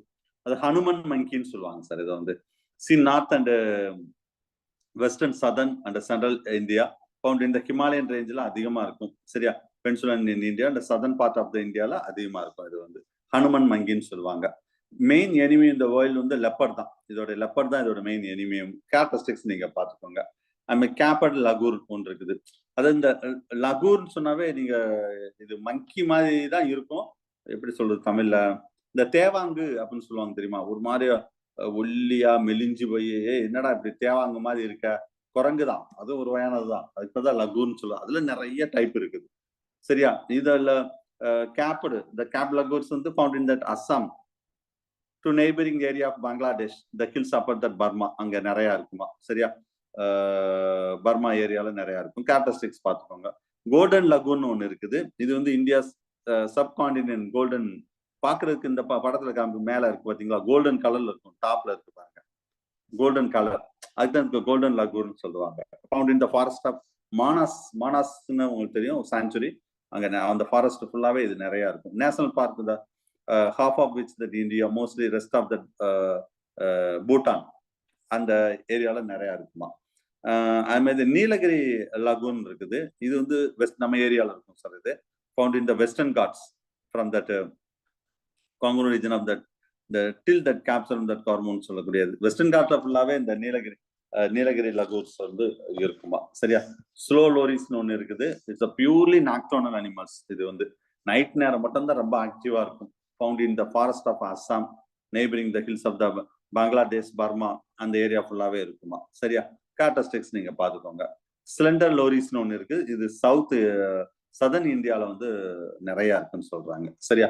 So இது அப்ப இந்தியன்ஸ் ஆஃப் பிரைமேட்ஸ் இன் இந்தியான்னு ஒரு டைட்டில் இருக்கு, சரியா. ஏதாவது ஒரு கொஸ்டின் எங்கெங்க இந்த இது இருக்குது அப்படித்தான் கேட்பாங்க. மேக்ஸ் இல்லைன்னா இதுக்கு ரிலேட்டடா ஹியூமன் எவல்யூஷன்ல பிரைமேட்ஸ் ஆஃப் எவல்யூஷன் அப்படின்னு இருக்கும். நீங்க இதெல்லாம் ஓரளவு இந்த இடத்துல கரெக்டா எக்ஸாக்டா கொஸ்டின் கேட்க மாட்டாங்க சார். இதை பேஸ் பண்ணி அந்த ஹியூமன் எவல்யூஷன் படிப்போம் இந்த யூனிட்ல. அப்ப அதற்கு முன்னாடி ஒரு டைட்டில் இருக்கும், பிரைமேட்ஸ் ஆஃப் எவல்யூஷன். அங்க ஃபுல்லா இப்ப நம்ம படிச்சதெல்லாம் வரும். ஸோ அந்த ஏரியால ஒரு கொஸ்டின் வரும். சரியா, ஹியூமன் எவல்யூஷன் பொறுத்தளவு. சரி, அது ஏரியா ரொம்ப பார்த்துக்குவோம். அவ்வளவுதான் சார். வேற இதுல பிரமிட்ஸ் ஆஃப் இந்தியா பொறுத்தளவு அவ்வளவுதான். சரியா, right. So next 1 minute. Right. அடுத்த டைட்டில் என்னன்னா conservation. Conservation of wild life. Okay, conservation of wild life. So wild life அப்படின்னு சொன்னாலே வந்து இதுல நேஷனல் பார்க் அண்ட் சாங்சுவரிஸ் இது எல்லாமே இதுல வரும். டைட்டில் நம்ம சிலபஸோட டைட்டில் இதுதான், கன்சர்வேஷன் ஆஃப் வைல்ட் லைஃப் அப்படிதான் டைட்டில். ஸோ இது என்ன sir conservation of wild life? So uncultivated plants நம்ம போய் கல்டிவேட் பண்ண மாட்டோம். நான் டொமஸ்டிகேட்டட் அனிமல் நம்ம போய் அனிமலை வளர்க்க போறது கிடையாது. ஸோ அன்கல்டிவேட்டட் பிளான்ட் அண்ட் நான் டொமஸ்டிகேட்டட் அனிமல் ஆஃப் த நேச்சுரல்லே இருக்கும். இதுக்கு பேர் தான் வைல்ட் லைஃப். கண்டிப்பா வைல்ட் லைஃப் கன்சர்வேஷன் வந்து ஷியோரா ஒரு கொஸ்டின் வரும் சார். அதுல எந்த சந்தேகம் கிடையாது. ஏன்னா இப்ப அதை பாதுகாக்கணும், அவேர்னஸ், அதுக்காக நம்ம தமிழ்நாட்டிலேயே நிறைய ஃபண்டு ஒதுக்குறாங்க. இந்தியா ஃபுல்லா கிடையாது, நம்ம தமிழ்நாட்டிலையும் ஒதுக்குறாங்க. இந்தியாவிலையும் சென்ட்ரல் கவர்மெண்ட் அதுக்கு ஹெல்ப் பண்ணுது. சரியா? ஸோ அப்போ கண்டிப்பா ஒரு கொஸ்டின் வந்து இதுக்கு ரிலேட்டடா ஷியோரா வரும். போன வருஷமும் வந்தது, லால வந்தது. சரியா, ரைட். ஸோ அப்ப எதுக்கு சார் இந்த கன்சர்வேஷன் இந்த வைல்ட் லைஃப் அப்படின்னு கேட்டா, first knowledge of the wild life. Wild லைஃபை பத்தி ஒரு நாலேஜ் தெரிஞ்சுக்கணும். The ecology of that wild animals பத்தி. அதுக்கடுத்து அப்பாயின்மெண்ட் ஆஃப் தட் ஆஃபீஸர்ஸ். என்னதான் இருந்தாலும் the management of the wildlife is made that effective by that appointing that suitable officers. இப்ப நம்மளே இந்த ஃபாரஸ்ட் ரேஞ்சர்னு சொல்லிட்டு டிஎன்பிஎஸ்ல வருஷம் கால்ஃபார் பண்ணுவாங்க சார். நம்ம ஸ்டூடெண்ட் சும்மா இந்த பிஜிக்கு படிக்க வர்றவங்க சும்மா போய் எழுதிட்டு வருவாங்க, பாஸ் பண்ணிடுவாங்க. பாஸ் பண்ணிட்டு லாஸ்ட் இயர் அதுக்கு முந்தின வருஷம் அப்படி இருந்தான், நிறைய பேர் ரேஞ்சர். சரியா, ஃபாரஸ்ட் ஈவன் லேடிஸ் கூட பாஸ் பண்ணி போயிருக்காங்க. பட் நான் கொஞ்சம் லேடிஸ் கொஞ்சம் டிஃபிகல்ட்டா இருக்கும். அதுல அங்கேயே காட்டுக்குள்ளேயே இருந்து திரும்பவும் பிஜி படிச்சு அதை ரிசைன் பண்ணிட்டு பிஜி அசிஸ்டன்ட் ஆனவங்கலாம் இருக்காங்க சார். எனக்குலாம் அவங்க எக்ஸ்பீரியன்ஸ் எனக்கு சொல்லுவாங்க ஸ்டூடெண்ட்ஸ். சார் காட்டுக்குள்ள தனியா இருக்கும் சார், தனியா உங்க மெட்டீரியல் வச்சு படிச்சுட்டு இருக்கேன் சார் சொல்லுவாரு. அங்க போய் காட்டுல என்ன வேலை செய்ய போறாரு? சும்மா யாரும் உள்ள போகாம செய்யாம அந்த இதுல இருக்க போறோம். அது ஒரு டிஃப்ரெண்ட் எக்ஸ்பீரியன்ஸ். ஆனா என்ன இப்ப கொஞ்சம் சிலது வந்து டெய்லி இவ்வளவு தூரம் நடக்கணும் அந்த மாதிரி எல்லாம் சொல்லுவாங்களாம். சும்மா நடந்து போய் அந்த வைல்ட் அனிமல்ஸ் எல்லாம் எப்படி இருக்கு என்னன்னா சில சர்வே பண்ண சொல்லுவாங்க சார் அப்படின்னு நம்ம ஸ்டூடெண்ட்ஸ் தான் எக்ஸ்பீரியன்ஸ் என்கிட்ட ஷேர் பண்ணாங்க. அது நான் சொன்னேன், நீங்க எதுக்கு சார் நடக்கிறீங்க, பேசாம நம்ம ஒரு இடத்துல உட்காந்துட்டு நம்ம மெட்டீரியல் எடுத்து படிங்க சார் அப்படின்னு சொன்னேன். சார் முன்னாடி மாதிரி கிடையாது, நம்ம எவ்வளவு தூரம் நடக்கிறோம்னு எல்லாமே ஒரு ஜிபி இதை வச்சு ஃபுல்லாவே அனலைஸ் பண்ணிடுறாங்க. எங்க இருக்குன்னு கூட போய் கூட சொல்ல முடியாது, அந்த அளவுக்கு இருக்குது. சரி, ஹெல்த்துக்கு நல்லதான்னு சொல்லி கொஞ்சம் தூரம் நடந்து போய் ஒரு நல்ல இடத்துல உட்காந்து படிப்பேன் சார், திரும்ப கொஞ்சம் தூரம் போவேன் சார் அப்படியே சொன்னாரு. அவர் பாஸ் பண்ணிட்டார் பிஜி அசிஸ்டன்ட். யோசிச்சு பாருங்க, கவர்மெண்ட் வேலையில இருந்துகிட்டு திரும்ப பிஜி அசிஸ்டன்ட். ஸோ இதுல நான் என்ன சொல்றேன்னா, வேலை நம்ம சென்டர்ல நிறைய பேரு கவர்மெண்ட்ல வேலை இருந்துட்டு வந்து படிப்பாங்க சார். அந்த இது ரிசைன் பண்ணிட்டு பிஜி அசிஸ்டன்ட் போயிருக்காங்க. எத்தனை ஸ்டூடெண்ட்ஸ் நான் பார்த்திருக்கேன் அந்த மாதிரி தெரியுமா? பர்டிகுலர் டிஎன்பிசி ஒருத்தர்லாம், ஒரு ராம்நாடு பொண்ணு, அந்த பொண்ணு டிஎன்பிசி குரூப் 2 அட்மிஷன் போடும்போதே அது என்கிட்ட சொல்லல. அட்மிஷன் போட்ட பிறகு கொஞ்ச நாள் கழிச்சு குரூப் 2 நீங்க அட்மிஷனே போட்டீங்க, கட்டின ஃபீஸ் கூட நீங்க வாங்கிட்டு போங்க, எதுக்கு குரூப் 2 பாஸ் பண்ணிட்டு இங்க எதுக்கு வர்றீங்க அப்படின்னு தான் கேட்டேன். முதல்ல சொல்லியிருந்தா அட்மிஷன் போட்டிருக்க மாட்டேன். இல்ல சார், அது விருதுநகர் தான் வேலை பார்த்தாங்க அவங்க. ஆக்சுவல் ராம்நாடு அந்த பொண்ணு ஒர்க் வந்து விருதுநகர் கலெக்டரேட் ஆஃபீஸ்ல குரூப் 2 ரேஞ்ச் நல்ல போஸ்ட். மிஸ் எதுக்கு என்ன? இல்ல சார், அது ரொம்ப டார்ச்சரா இருக்கு, ஃபேமிலியை பார்க்க முடியல. ஏன்னா ஒர்க் வந்து நம்ம டைம் மாதிரி கிடையாது. ஸ்கூல்னா 9:30 போனோமா 4 மணிக்கு துண்டை உதறிட்டு வந்துடலாம். அங்க அப்படி இருக்க முடியுமா? முடியாது. ஸோ ஃபேமிலி தான் சார் எனக்கு முக்கியம் அப்படின்னு சொல்லிட்டு ஒரு குரூப் 2 ரேஞ்சில் உள்ளவங்களுக்கு எவ்வளவு ஒர்க் லோடு இருக்குன்னு பாருங்க. அப்ப ரெகுலர் கிளாஸ் தான், ஆன்லைன் கூட கிடையாது. வருவாங்க கிளாஸ்க்கு, ரெகுலரா வந்துருவாங்க கிளாஸ்க்கு, அவ்வளவு டிஃபிகல்ட்டிலும் வந்துருவாங்க. ஏதாவது ரீசன் சாட்டர்டே வச்சா கூட லீவ் போட்டு சில நேரம் இருந்தா கூட வந்துருவாங்க. 1 or 2 days தான் வர மாட்டாங்க. அவங்க திரும்ப ஓப்பன் கோட்டால போயிட்டாங்க சார் பிஜி அசிஸ்டன்ட். அந்த வேலையை ரிசைன் பண்ணிட்டு ஓப்பன் கோட்டா, ஐ திங்க் ஒரு 20 ரேங்க், ஒரு 17 ரேங்க் உள்ள வந்தாங்க. கரெக்டா எனக்கு எந்த ரேங்க் ஞாபகம் வரல. சரியா, அது மாதிரி நிறைய clerk, lab assistant 2019 state first lab assistant Jothi. யோசிச்சு பாருங்க எத்தனை அவங்க வந்து ஸ்டேட் ஃபர்ஸ்ட் 2019 2021 எத்தனை லேப் அசிஸ்டன்ட் செலக்ட் ஆகி உள்ள போனாங்க தெரியுமா? ஏன்னா லேப் அசிஸ்டன்ட்டுக்கு தெரியும் ஆனா பிஜியோட அருமை. அங்க லேப் அசிஸ்டன்ட்டுக்கு மரியாதையே இருக்காது. ஒரு ஸ்கூல்ல லேப் அசிஸ்டன்ட்டுக்கு அந்த அந்த ஃபைல் எடுத்து ஆபீஸ் ஸ்டாஃப் மாதிரி தான். ஆனா அங்க பிஜி தான். அப்ப அவங்க பிஜியை பாக்குறாங்க. நம்ம இவ்வளவு படிச்சுட்டு லேப் அசிஸ்டண்டா இருக்க முடியுமா? ஏதோ கவர்மெண்ட் வேலை கிடைச்சது போயாச்சு. திரும்ப வந்து கிளாஸுக்கு வந்து படிச்சு லேப் அசிஸ்டன்ட்ல இருந்து பிஜி அசிஸ்டன்ட் ஆயிட்டாங்க.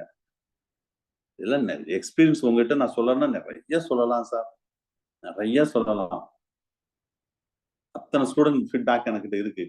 நம்ம ஸ்டூடெண்ட்ஸ் ஏன்னா சொல்லுவாங்கல்ல, அது மாதிரி இந்த சக்சஸ் ஃபங்க்ஷன்ல வந்து எக்ஸ்பீரியன்ஸை ஷேர் பண்ணுவாங்க. செலக்ட் ஆன பிறகு ஒரு ஃபங்க்ஷன் வைப்பேன், ஸ்டேட் ஃபர்ஸ்ட் எடுத்தா கோல்டு மெடல் கொடுப்பேன். இப்பயே சொல்றதுதான் சார், இந்த குரூப்ல யார் ஸ்டேட் ஃபர்ஸ்ட் எடுத்தாங்களோ எத்தனை பேர் எடுத்தாலும் அவங்களுக்கு கோல்டு மெடல் மேடையில வச்சு கொடுக்கப்படும். பெரிய ஃபங்க்ஷன் நடத்துவேன். பாஸ் பண்ணாலே சீல்டு கொடுப்பேன், கானர் பண்ணுவேன். கோல்டு நான் கட்டின ஃபீஸை என்கிட்ட இருந்து எப்படியாவது வாங்க பாருங்க. நீங்க கட்டின ஃபீஸை மெடல் விதமா அந்த ஃபீஸை எப்படியாவது என்கிட்ட ரிட்டர்ன் வாங்க பாருங்க. ஒவ்வொருத்தரும் ரிட்டர்ன் வாங்க பாருங்க. அதான் நான் சொல்லுவேன். ஏன்னா எப்படினாலும் எனக்கு கோல்டு மெடல் எப்பவுமே, நான் இப்பயும் சொல்றேன், வரக்கூடிய எக்ஸாம்ல ஸ்டேட் ஃபர்ஸ்ட் நம்ம சென்டர் தான், அது எந்த சந்தேகமே கிடையாது. ஏன்னா கண்டினியூஸா இத்தனை வருஷம் நம்ம தான் அடிச்சுட்டு இருக்கோம். இப்பயும் நம்ம தான் ஸ்டேட் ஃபர்ஸ்ட். அப்ப யாரோ ஒரு ஆள் நான் கோல்டு மெடல் கொடுத்தே ஆகணும்.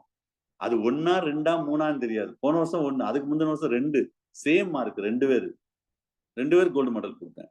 அது மாதிரி செகண்ட் தேர்டுக்குன்னா அதுக்குன்னு வேற வேற மெடல் கொடுத்தேன். உங்களுக்கும் கண்டிப்பா கொடுப்பேன். அப்போ உங்க டார்கெட்டை பிக்ஸ் பண்ணுங்க. சார்ட் இருந்து நம்ம கட்டின ஃபீஸை வாங்கிடணும். இதுதான் உங்க டார்கெட்டா இருக்கணும். கட்டின ஃபீஸை வாங்கிடணும், இதான் உங்க டார்கெட். மெடல்ல மாதிரி வாங்கிடணும் மேடையில. இதை மட்டும் டார்கெட்டை பிக்ஸ் பண்ணி படிங்க. கண்டிப்பா என்ன செஞ்சிடலாம், செலக்ட் ஆயிடலாம். அதுல எந்த சந்தேகமே கிடையாது. ஓகே, ஏன் திடீர்னு இதெல்லாம் சொன்னா, இந்த ஃபாரஸ்ட்னு வந்தது. அதே மாதிரி இந்த ஸ்லெட் அப்ளை பண்ணிருக்கீங்க. அதாவது ஒரு கான்சென்ட்ரேஷன் ஒரு இதுல வைங்க. சில பேர் எத்தனை நீங்க ஆசிலேஷன் செலக்ட் அப்ளை பண்ணா, எனக்கு நிறைய பேர் சில பேர் ஃபோன் பண்ணாங்க, சில பேர் மெசேஜ் பண்ணாங்க, சார் நான் காலேஜ் லெக்சருக்கு படிக்க போறேன் அப்படின்னு சொன்னாங்க. நான் என்ன ஒரே ஒரு கேள்விதான் கேட்டேன், காலேஜ் லெக்சருக்கு இன்னைக்கு நீங்க எலிஜிபிளே வரல, ஸ்லெட் பாஸ் பண்ணணும். அதை படிச்சு பாஸ் பண்ண பிறகு அதுக்கடுத்து காலேஜ் லெக்சர் வரட்டுமே. ஏதோ இப்ப நம்ம சோர்ஸ் நம்மகிட்ட இருக்கு, அதை ஃபர்ஸ்ட் ப்ரிஃபரன்ஸ், இதெல்லாம் செகண்ட் ப்ரிஃபரன்ஸா வச்சுக்கோங்க. இல்ல பிஜி அசிஸ்டன்ட் போன பிறகு நீங்க காலேஜ் லெக்சர் போங்க. இல்லைன்னா பிஜி அசிஸ்டன்ட் விட்டுட்டு நேரடியா காலேஜ் லெக்சர் போங்க. ஸ்லெட்டே நம்ம பாஸ் பண்ணலாம், அதுக்குள்ள என்ன காலேஜ் லெக்சரர்? இது பாஸ் பண்ணி பிறகு காலேஜ் லெக்சரர் இருக்கிறதுக்கு முதல். அப்ப 2 இடம், இங்கேயும் கொஞ்சம் படிச்சு அங்கேயும் படிச்சு கடைசியில எதுவும் கிடைக்காம போயிருப்பாரு. ஒரு இடத்த கான்சென்ட்ரேட் பண்ணுங்க. ஆனா நீங்க ஸ்லெட் எல்லாரும் எழுதணும். நீங்க கண்டிப்பா பிஜி நான் கொடுத்த மெட்டீரியல் படிச்சா ஷூரா ஸ்லெட் பாஸ் பண்ணிருவீங்க. அதுல எந்த சந்தேகம் கிடையாது. 100%. லாஸ்ட் இயர்ல முந்தின வருஷம்லாம் அந்த லாஸ்ட் ஒரு செட்ல ஸ்லெட் வந்ததுல அன்னைக்கு ரெகுலர் பேட்ச் தான். ரிசல்ட் வந்த பிறகு கை தூக்க சொன்னேன். நான் எத்தனை பேர்னு யாரெல்லாம் ஸ்லெட் எக்ஸாம் பாஸ் பண்ணீங்க அப்படின்னு கேட்டேன். அதுல 60% கை தூக்குனாங்க சார். அந்த மண்டபத்துல உள்ளவங்க 60% பேர் கை தூக்குனாங்க. எனக்கே ஆச்சரியம். ஏதாவது ப்ரிப்பேர் பண்ணிக்கலாம், ஒன்னும் ப்ரிப்பேர் பண்ணல சார், நீங்க நடத்தினது நீங்க கொடுத்த மெட்டீரியல் வச்சு சும்மா எழுதிட்டு வந்தோம் சார் சொன்னாங்க. அழகா பாஸ் பண்ணலாம், ஒண்ணுமே கிடையாது. சோ நீங்க அதுக்காக ரிஸ்க் எடுக்காதீங்க. நம்ம டார்கெட் என்னது பிஜி அசிஸ்டன்ட் நான் வச்சுக்கோங்க. அதை மைண்ட்ல வச்சுட்டு படிங்க. சோ அதுக்கு சைட்ல வேற என்ன எக்ஸாம் வந்தாலும் நீங்க நான் எழுதுங்கன்னு எப்பயும் நான் சொல்றதான். அது இன்ஸ்பெக்டர் ஆஃப் ஃபிஷரிஸோ, சப் இன்ஸ்பெக்டர் ஆஃப் ஃபிஷரிஸோ, ஃபாரஸ்டோ, ஜுவாலஜி சம்பந்த இது ஜூனியர் சயின்டிஸ்ட், இந்த ஒருத்தர் போனார்ல ரீசெண்டா, அவங்க நம்ம குரூப்ல ஷேர் பண்ணேன், ஜூனியர் சயின்டிஸ்ட் ஒரே ஒரு ஸ்டேட்ல ஃபர்ஸ்ட் ரேங்க் நம்ம ஸ்டூடெண்ட் தான். யோசிச்சு பாருங்க. மொத்தம் 6 போஸ்ட் வந்தது, 4 வந்ததுன்னு நினைக்கிறேன். சரியா? அதுல ஃபர்ஸ்ட் நம்ம ஸ்டூடெண்ட் தான் ஸ்டேட் ஃபர்ஸ்ட். நம்ம பயாலஜில ஐ திங்க் நார்த் டிஸ்ட்ரிக்ட், பேர் கூட டக்கு ஞாபகம் வர மாட்டேங்குது. சரியா? அவர் ஜாப்புக்கு போயிட்டாரு, இருந்தாலும் பிஜி படிச்சுட்டு இருக்காரு. இதெல்லாம் சொன்னா உங்களுக்கு சில பேருக்கு என்னடா இவ்வளவு காம்படிஷனா நினைப்பீங்க. ஒரு எக்ஸாம் பாஸ் பண்றதா சார் கஷ்டம். அதுக்கடுத்து அடுத்ததெல்லாம் அதுக்கு ரிலேட்டடா உள்ளதானே. சொல்ற புரியுதாவே? நீங்க கொஞ்சம் ரிஸ்க் எடுங்க, படிங்க. ஃபாரஸ்ட் டிபார்ட்மெண்ட்ல நிறைய ஸ்டூடெண்ட்ஸ் இருக்காங்க. நம்ம ஜுவாலஜி ரிலேட்டட் என்னெல்லாம் எல்லா டிபார்ட்மெண்ட்ல இருக்காங்க. ஸோ நமக்கு ஒரு ஃபர்ஸ்ட் ஒரு ஜாப் வேணும். அப்ப பிஜி அசிஸ்டன்ட்னா பிஜி அசிஸ்டன்ட்க்கு கான்சென்ட்ரேட் பண்ணுங்க. டயத்தை வேஸ்ட் பண்ணாதீங்க. படிங்க. படிச்சா கண்டிப்பா பாஸ் பண்ணிடலாம்.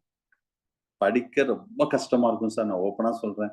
அது இந்த ஏஜ்ல இந்த பிள்ளைகள் வச்சுக்கிட்டு குழந்தைகள், ஒய்ஃப், ஹஸ்பண்ட், அம்மா, அப்பா, ஃபேமிலி சிச்சுவேஷன், ரிலேட்டிவ் இதெல்லாம் பார்த்தாலே டென்ஷன் ஆகும். படிக்க எப்படி மூடு வரும் சொல்லுங்க? படிக்கவே டைம் இல்லைன்னு சொல்லுவீங்க. இல்லைன்னா ஸ்கூலு அதெல்லாம் ரீசன் சொல்லக்கூடாது. இந்த இந்த இந்த ஒரு எப்படி சொல்றது? இந்த ஒரு என்விரான்மெண்ட்ல இருந்து நீங்க படிச்சு ஜெயிச்சு வரணும். அதை மைண்ட்ல வச்சுட்டு படிங்க. அவ்வளவுதான்.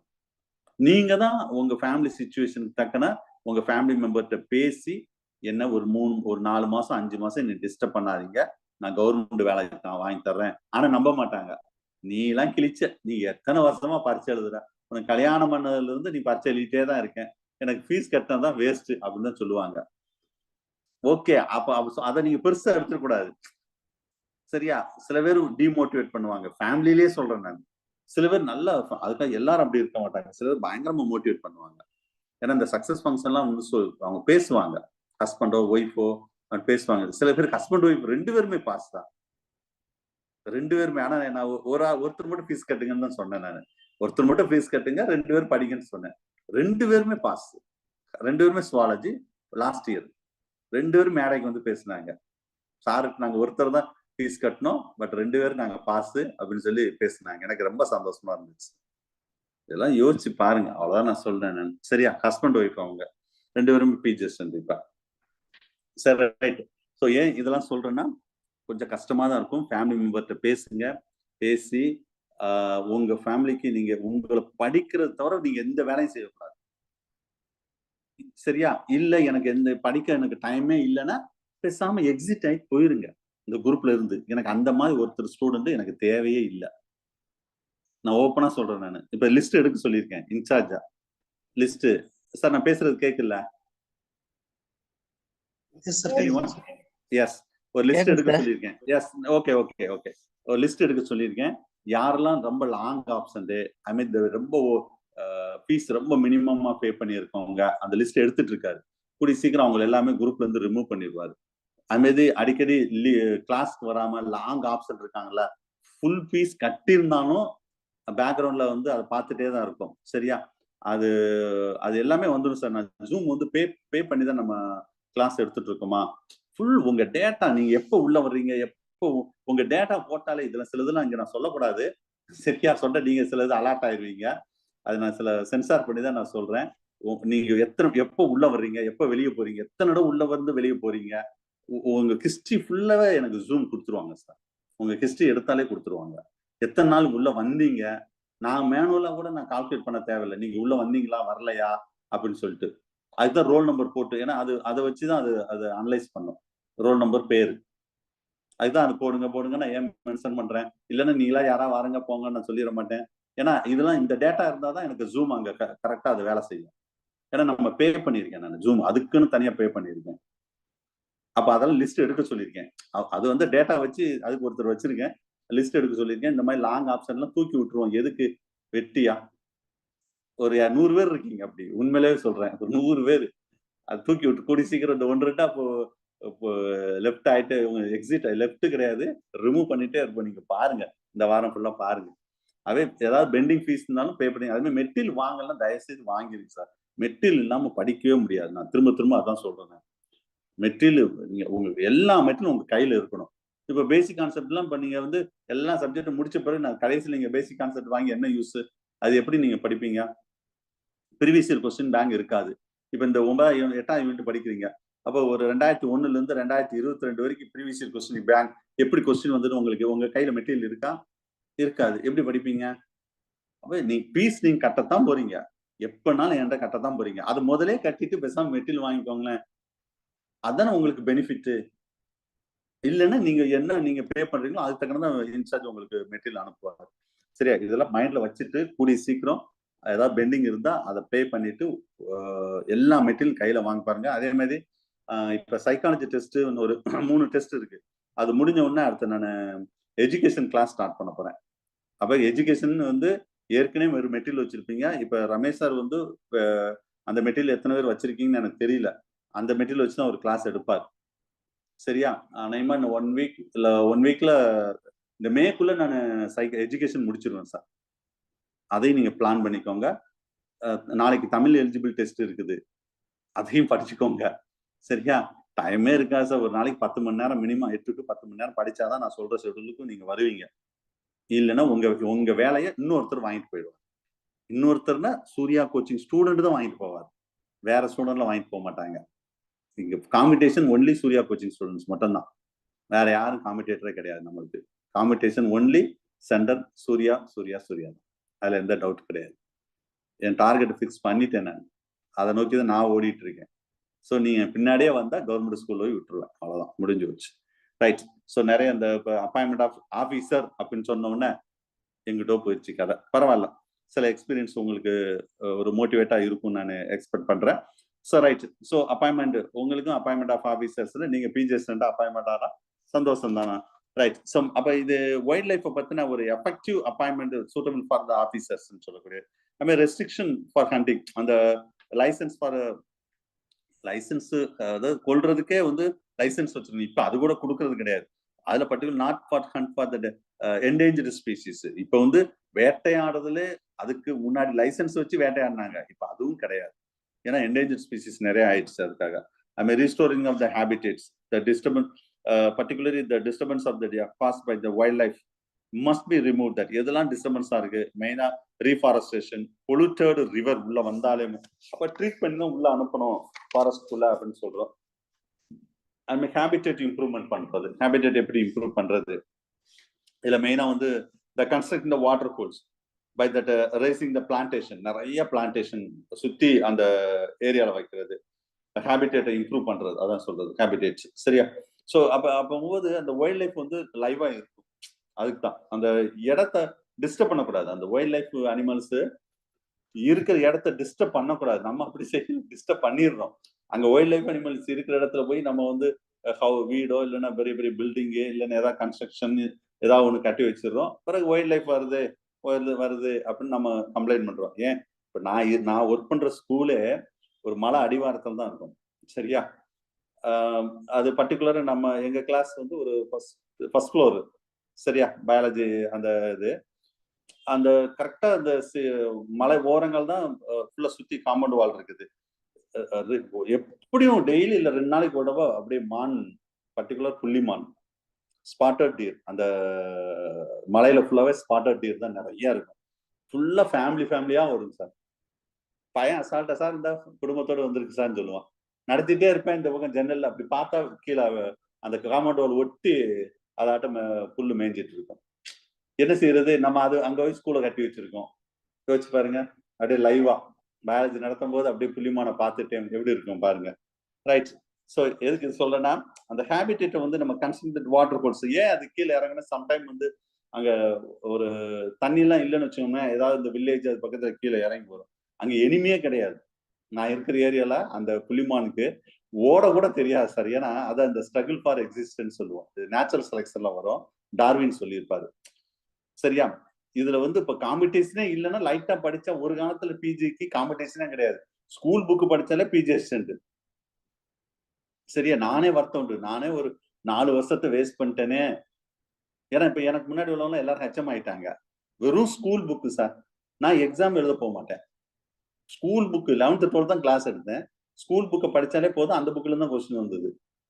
ஏன்னா நான் வந்து அந்த கவர்மெண்ட் வேலையில சம்பளம் கம்மி, பிரைவேட் வேலை பயங்கர சம்பளம். அதை விட 4 மடங்கு சம்பளம் வாங்கினேன் பிரைவேட்ல, பிரைவேட் மெட்ரிகுலேஷன் ஸ்கூல்ல.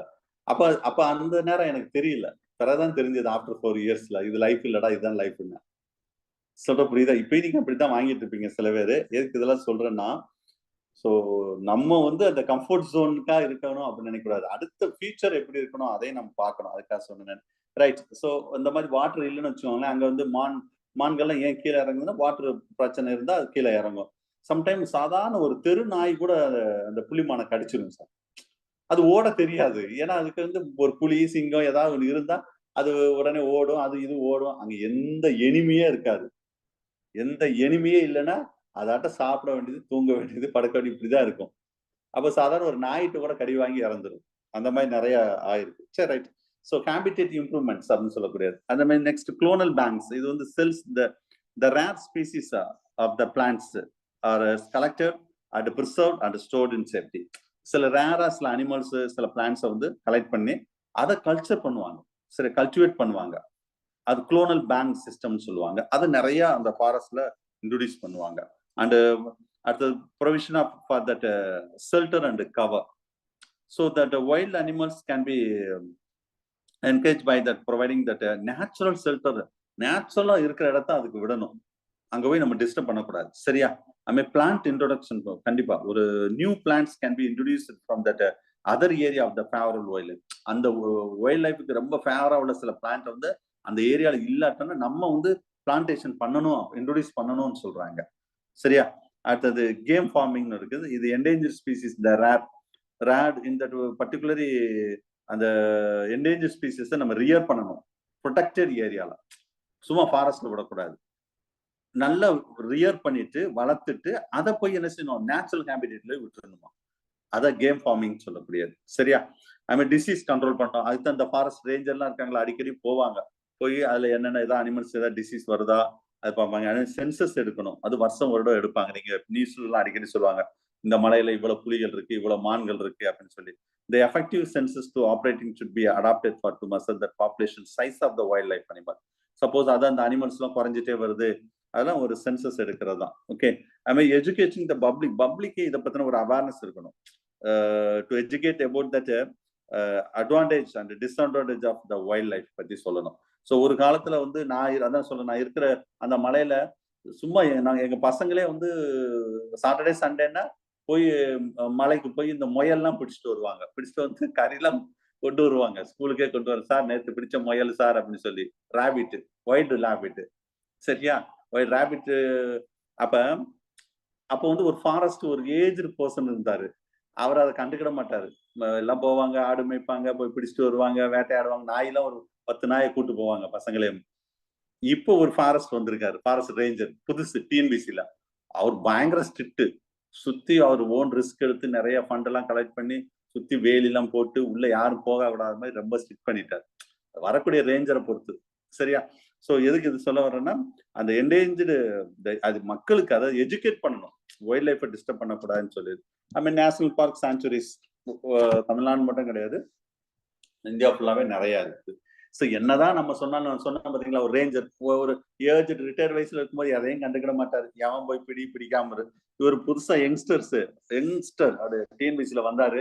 சரியா? நாங்க அடிக்கடி இந்த மாதிரி யார் வர்றாங்களோ ஸ்கூலுக்கு கூப்பிட்டு ஏதாவது பசங்கிட்ட ஏதாவது ப்ரோக்ராம் நடத்துவோம். அப்பா சில நேரம் பேசும்போது சொன்னாரு, இப்ப டிஎன்பிசில தான் வந்தாரு அவரு. சரி, அவர் வந்து ப்ரொடெக்ட். அப்ப என்னதான் நம்மளால சொன்னாலும் லா மூலம் தான், அதாவது சில ஸ்ட்ரிக்டா லா போட்டா மட்டும் தான் நம்ம கேட்போம். அதுல India was the first country to enacted that the Wildlife Protection Act 1972. Very important question sir. இது நம்ம சிலபஸ்ல ஸ்பெசிபிக்கா சொல்லியிருக்காங்க, அவ கண்டிப்பா கொஸ்டின் வரும். Wild life protection act 1972, very very important question, மறந்துடாதீங்க. ரிப்பீட்டடா ஏகப்பட்ட காம்படிட்டிவ் எக்ஸாம்ல கேட்ட கொஸ்டின். இது இல்லைன்னா அதுக்கடுத்து the Wild Birds and Animal Protection Act எப்ப 1887, இதுவும் ரொம்ப முக்கியமானதான். அது மாதிரி ஃபாரஸ்ட் ஆக்ட் 1927 இயர். சார் ஒரு கொஸ்டின் இயர் தான், லால இயர் தான் கேட்பாங்க, மறந்துடாதீங்க. டிஆர்பில ஒரு கொஸ்டின் இயர் தான். சரியா? அதுல 72 ரொம்ப ரொம்ப முக்கியமானது. மற்றது ஆக்ட் பார்த்துக்கோங்க, ஃபாரஸ்ட் ஆக்ட், ஏர் ஆக்ட், வாட்டர் ஆக்ட், பின்னாடி வரும், இதெல்லாம் பின்னாடி வரும். சரி, இல்ல வைல்ட் லைஃப் ப்ரொடெக்ஷன் ஆக்ட், இதுல நீங்க படிக்க வேண்டிய விஷயம், இங்க நான் ரொம்ப ஆக்ட பத்தி சொல்லல, ஏன்னா அது தனியா ஒரு டாபிக்கே இருக்கு. இது சும்மா இந்த கன்சர்வேஷன் ஆஃப் வைல்ட் லைஃப்காக இந்த சும்மா பிரீஃபா சொல்றேன். அந்த ஆக்ட நீங்க என்ன படிக்கணும்னு சொல்லிடுறேன். அந்த ஆக்ட் பேர் என்ன, சரியா? அந்த எந்த வருஷம், எப்ப இன்ட்ரோடியூஸ் பண்ணாங்க, எப்ப எஃபெக்டிவா பண்ணாங்க, நெக்ஸ்ட் அந்த ஆக்ட் என்ன சொல்ல வருது, அது நான் இன்னும் பின்னாடிதான் நடத்துவேன். அதுக்கு அடுத்து தனி டாபிக் வரும். அது வந்து ஃபார் எக்ஸாம்பிள் இப்ப wild life protection act for example 1972, இந்த இது என்ன சொல்றாங்க, இந்த ஆக்ட் என்ன சொல்லுது, to prohibit that hunting of female from the natural population. புரியும்? அதாவது நம்ம ஃபீமேல் அனிமல்ஸ வேட்டையாடுதலை தடுக்கக்கூடிய ஒரு சட்டம்? இதுதான் கொஸ்டின். ஞாபகம் வச்சுக்கோங்க சார். அவங்களை அன்மீட் பண்ணுங்க, மீட் பண்ணுங்க. சரியா? இதுதான் சட்டம். அப்ப 1972ல 1972ல இந்த ஆக்ட் என்ன சொல்லுது? அதை எல்லாரும் படிச்சிருப்பாங்க. என்னது? Wild life protection act 1972. ஊரே எழுதும், தமிழ்நாடே இந்த கொஸ்டினுக்கு எழுதும். ஆனா இந்த லா என்ன சொல்லுது தெரியாது ரொம்ப பேருக்கு. படிச்சாதான் தெரியும். சரி, இது ஆன்சர். நம்ம chief wild life warden and authority officers to appoint to watching the health of that wildlife animals and shooting. யாராவது உள்ள வர்றாங்களா, டிரான்ஸ்போர்டேஷனுக்கு யாராவது இருக்காங்களா, ஸோ அதெல்லாம் வந்து ஸ்ட்ரிக்டா அதை வாட்ச் பண்ணணும். சரியா? அது தெரிஞ்சுக்கோங்க. அதான் வைல்ட் லைஃப்ல இவ்வளவு முக்கியமான விஷயம். ரைட். ஸோ அதுக்கடுத்து பேஜ் நம்பர் 16 இது வைல்ட் லைஃப் மேனேஜ்மெண்ட் தான். இதெல்லாம் ஹிண்ட் மாதிரி இருக்கும். இதை ஹிண்ட்ஸ் எடுக்கவே தேவையில்லை. நான் சொல்ற ஏரியா மட்டும் ஹிண்ட்ஸ் எடுங்க. இதெல்லாம் பக்காவா ஹிண்ட்ஸ் மாதிரி இருக்கும். நிறைய இது நானே டைப் அடிச்சிருக்கேன். சரியா? டைப் அடிச்சிருவாங்க. அது நிறைய புக்ல இருந்து எடுத்து டைப் அடிச்சிருக்கேன். Okay, right. ஸோ இது ஏற்கனவே சொன்ன முக்கியமான பாயிண்ட்டை நான் ரொம்ப டீட்டெயிலா சொல்ல, மற்ற சொல்லாத மட்டும் நம்ம பார்ப்போம். So wildlife management page number 616. அப்ப இந்த வெஸ்டர்ன் காட், ஈஸ்டர்ன் காட், ஹிமாலயா, இந்த 3 ரொம்ப ரொம்ப முக்கியம் சார் இந்தியா பொறுத்தளவு. Western Ghat, Eastern Ghat, Himalaya. So the loss of the particularly loss of the forest in ecology. Forest வந்து அழிச்சாலே என்ன நடக்கும்? ecological imbalance. அவ எப்படி ஃபாரஸ்ட் அழிப்போம்? நீங்களே உங்களுக்கு தெரியும். நானே இப்ப சொன்னேன். Urbanisation, deforestation as a result that exists of some species. It's actually we can declare அதாவது அந்த ஸ்பீசிஸ் அப்படியே அழிந்து கொண்டே இருக்கும். So we can declare as a endangered species. அழியக்கூடிய இல்ல அழிந்த நிலையில் உள்ள விலங்கினங்கள் ஆர் சிற்றினங்கள் அப்படின்னு சொல்றது. ஏன்? the reason for that destruction of wildlife. Sir இது நீட்ல கேட்டாங்க சார். போன சண்டே கேட்ட கொஸ்டின். நம்ம மெட்டில இருந்து நிறைய ஈகாலஜி வந்துச்சு. சரியா? நான் பார்த்தேன் கொஸ்டின். போன சண்டே கேட்டிருந்தாங்க இந்த ஏரியால. Right. the reason for destruction of wildlife. the forest, நம்ம என்ன சொல்றோம்? ஃபாரஸ்ட்டை கிளீன் பண்றோம் for the human. நம்ம தான். எப்படி? Plantation for the crop. இந்த ஊட்டி கொடைக்கானல்லாம் தேயிலை தோட்டம் மலைகள்ல போடுறோம். அப்ப மழை நேச்சுரலா உள்ள மலையைத்தானே நம்ம ஃபுல்லா குடஞ்சி எடுத்து ஒரு நம்மளுக்கு தேயிலை தோட்டம் போடுற மாதிரி ரெடி பண்ணி நம்ம தானே செஞ்சிருக்கோம். அப்ப அழிக்கிறோமா இல்லையா? ஒரு டேமை கன்ஸ்ட்ரக்ட் பண்றோம். அப்ப அந்த ஏரியா உள்ள ஃபாரஸ்ட்டை ஃபுல்லா வெட்டுத்தான் ஆகணும். இப்ப பண்றது இல்ல. சரியா? இப்ப வந்து ஒண்ணும் பண்றது இல்ல. சரி, construction of dam as well as the deforestation. இதெல்லாம் ஹண்டிங் ஆஃப் வைல்ட் லைஃப். எதுக்காக கொள்றாங்க வைல்ட் லைஃப் அனிமல்ஸை? ஃபிளஷ், ஃபெதர், ஸ்கின்னு, அந்த மாதிரி பர்பஸ்க்காக. சரியா? அன்ரெஸ்ட்ரிக்டட் கிரேசிங் ஆஃப் கேட்டில்ஸ், அதாவது அப்படியே ஃபுல்லா மேய்ச்சல். அதான் சொன்னல, எங்க ஏரியா நான் ஒர்க் பண்ற ஏரியாலேயே ஒரு காலத்துல வந்து ஆடு மேய்க்கன்னா அந்த மலையில தான் மேய்ப்பாங்க. இப்போ ஒரு ஆடு உள்ள போக கூடாது. போனா அவர் பிடிச்சு வச்சுக்கிடுவாரு. சரியா? அப்ப என்ன ஆகுன்னா, அந்த சின்ன சின்ன புல் மரங்கள்லாம் வரக்கூடியது ஃபுல்லா அந்த ஆடு போய் மேய்ஞ்சிரும். பார்த்தீங்களா? அதுதான் கிரேசிங் ஆஃப் கேட்டில்ஸ். அதுவும் இந்த அன்ரெஸ்ட்ரிக்டட். அப்ப அந்த மாதிரி உள்ளதை வந்து அவாய்ட் பண்ணணும்னு சொல்றாங்க. Heavy traffic inside that forest ஏரியாவை அவாய்ட் பண்ணணும். இந்த 2 பெஸ்ட்லாம் வருதா, viral disease to kill that various animals, அதெல்லாம் வருதா அப்படின்னா அதையும் நம்ம பார்க்கணும். சரியா?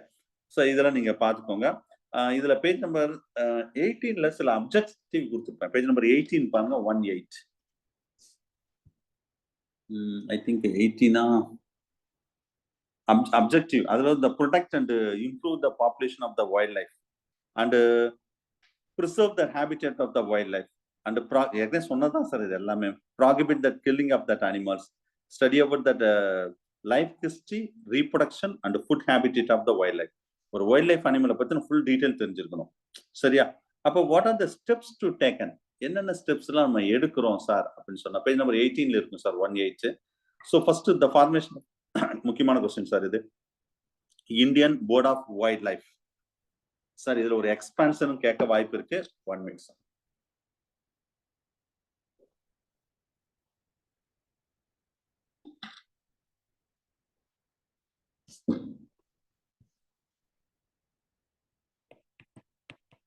IBWL இயர் கேட்கலாம், எக்ஸ்பான்ஷன் கேட்க வாய்ப்பு நிறைய இருக்கு. டிஆர்பில Indian board of wild life year வந்து 1952. சரியா? சோ இவங்க ஒவ்வொருத்தரும் லீகலி, நான் சொன்னல அந்த இதை வந்து பாருங்க, நான் ஒண்ணுதான் லீகலா சொன்னேன். லீகலி ஏகப்பட்ட லா இருக்குது. அது wild life protection act 1972 under the act that the process and trapping and shooting of the wildlife to prohibit it. அதாவது யாரும் ஷூட் பண்ணக்கூடாது, யாரும் பிடிக்கக்கூடாது, அதை வந்து தடுக்கக்கூடிய ஒரு சட்டம் தான் இந்த சட்டம். ஸோ வைல்ட் லைஃப் இது ரொம்ப முக்கியமான கொஸ்டின் சார். 1986 சரியா, வைல்ட் லைஃப் அமெண்ட்மெண்ட் ஆக்ட். இங்க என்ன சொல்றாங்கன்னா, நல்லா கவனிங்க, முக்கியமான கொஸ்டின் இது.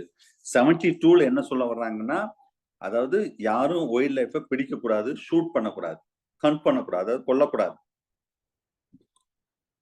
1986ல வைல்ட் லைஃப் அமெண்ட்மெண்ட் ஆக்ட் இங்க என்ன சொல்றாங்கன்னா, ப்ராஹிபிட் த ட்ரேட். அதாவது இந்த ஜூல நம்ம வந்து அனிமலை பிடிச்சி ட்ரெயின் பண்ணி புலி, சிங்கம், நாய், அது வாட் இஸ் திஸ் எலஃபண்ட், இந்த மாதிரி கேமல் பிடிச்சு நம்ம என்ன சொல்றோம், ட்ரெயின் பண்ணி இந்த ஜூ மாதிரிலாம் வச்சிருக்காங்க பார்த்தீங்களா. அப்போ அதை வந்து விற்பனை செய்வாங்க வேற நாட்டுக்கு. நம்ம நாட்டிலையும் விற்பனை செய்வாங்க, வெளிநாட்டுக்கும் விற்பனை செய்வாங்க. அதை விற்பனை செய்யக்கூடாது, ட்ரேட் பண்றத ப்ராஹிபிட் பண்ணது எப்பன்னா 1986. இதுதான் கொஸ்டின். அப்ப இந்த ஆக்ட் என்ன சொல்லுது, இல்லைன்னா இந்த ப்ராஹிபிட் ஆஃப் ட்ரேட் என்ன ஆக்ட், எந்த வருஷம், இதுதான் கொஸ்டின். அது மாதிரி இந்தியா இந்த என்வாரன்மெண்ட் ப்ரொடெக்ஷன் ஆக்ட், ரொம்ப இதுவும் முக்கியம் தான் சார். இதுவும் இதே வருஷம் தான் சார், 1986. இந்தியால என்வாரன்மெண்ட் ஆக்ட் இருக்கும், வித்தின் பிராக்கெட்ல ப்ரொடெக்ஷன் இருக்கும். Act will be 1986. இது முக்கியமான கொஸ்டின் தான், சரியா, ரைட். ஸோ இந்த மாதிரி இருக்கும்போது we can declare அந்த மாதிரி. அப்ப சில லா மூலம் வந்து என்ன செஞ்சிருவாங்கன்னா, சில அனிமல்ஸை வந்து என்டேஞ்சர்ட் ஸ்பீசிஸா அனௌன்ஸ் பண்ணிருவாங்க.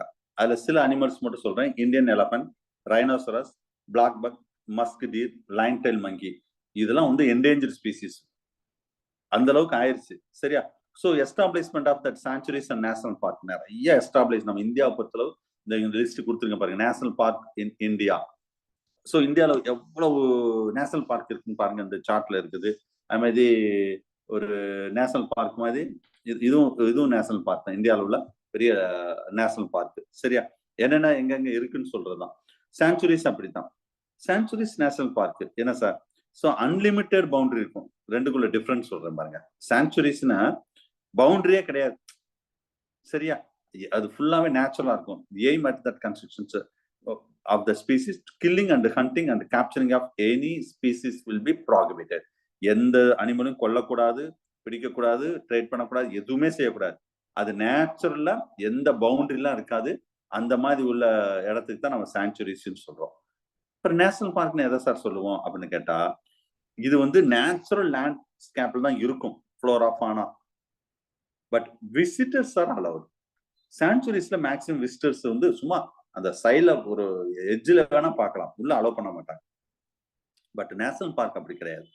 Visitors are allowed to entire the special scientific, அது மாதிரி எஜுகேஷன் பர்பஸாகவும் இல்லை சயின்டிஃபிக் பர்பஸாகவும் அது வந்து அலோவ் பண்ணுவாங்க நேஷனல் பார்க்ல. அதுக்காக லாஸ்ட் வரைக்கும் அலோவ் பண்ண மாட்டாங்க, ஓரளவு மெயினா ஸ்டடி பர்பஸ்க்காக, சரியா.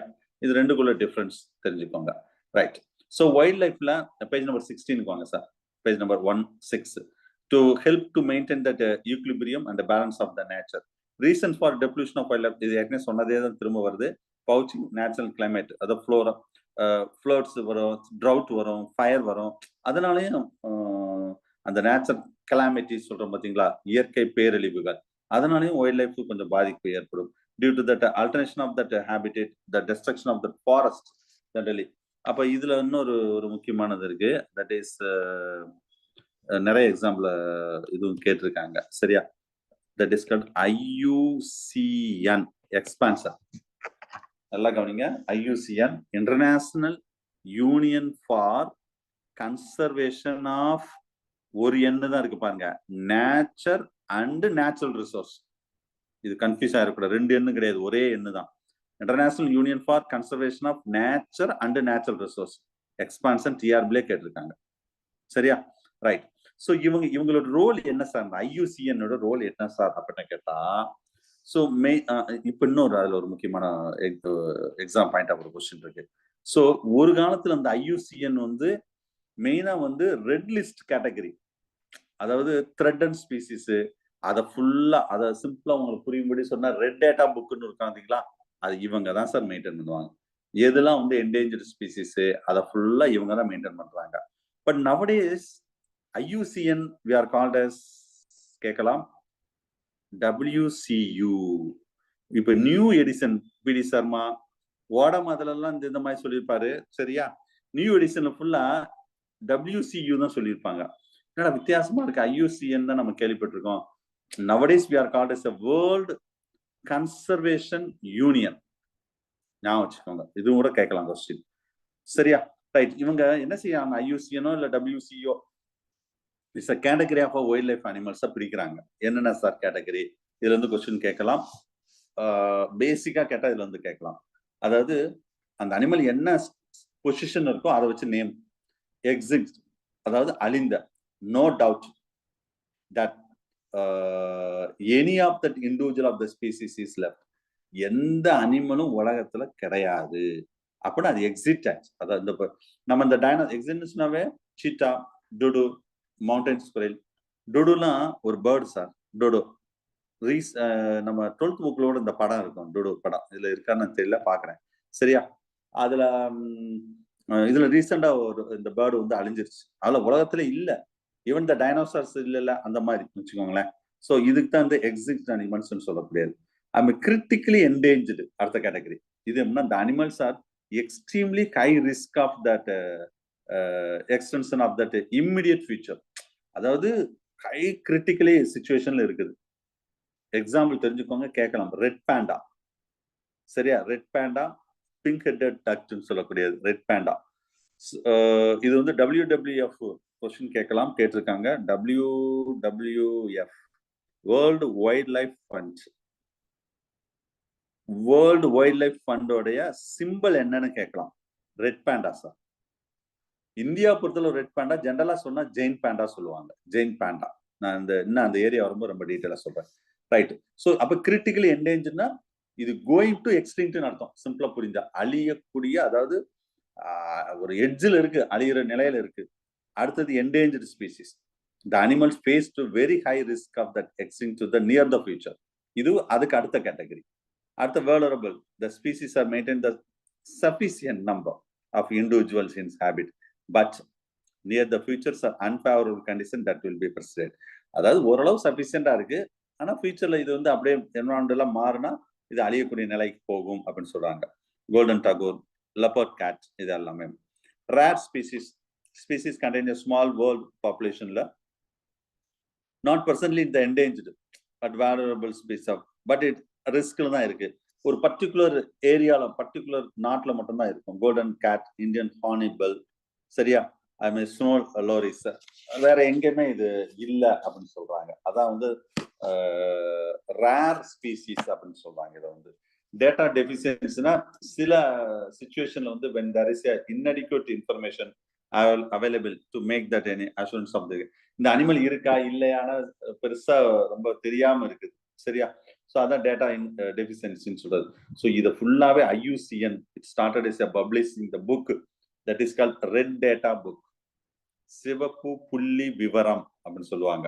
அப்ப இதுல என்ன சார் இருக்கும்? இப்ப நம்ம மெட்டீரியல் சிலபஸ் ரிலேட்டடா இருக்கிற மாதிரி இந்த புக்ல என்ன சார் இருக்குன்னு கேட்டா, இந்த புக்ல த்ரெட் அண்ட் அனிமல்ஸ் மெயினா இருக்கும். அதுல கிரீன் டேட்டா புக்னு ஒண்ணு இருக்கு. அங்க த்ரெட்ன்னு சொல்றத விட even that endangered animals and plants, அது எல்லாமே இதுல தான் இருக்கும். சரியா? ஸோ இதுக்கு நார்மலா உள்ள விஷயங்கள் இது எல்லாமே. ரைட். ஸோ இதுல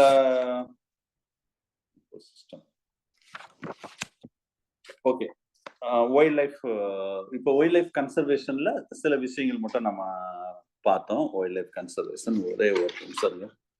endangered species.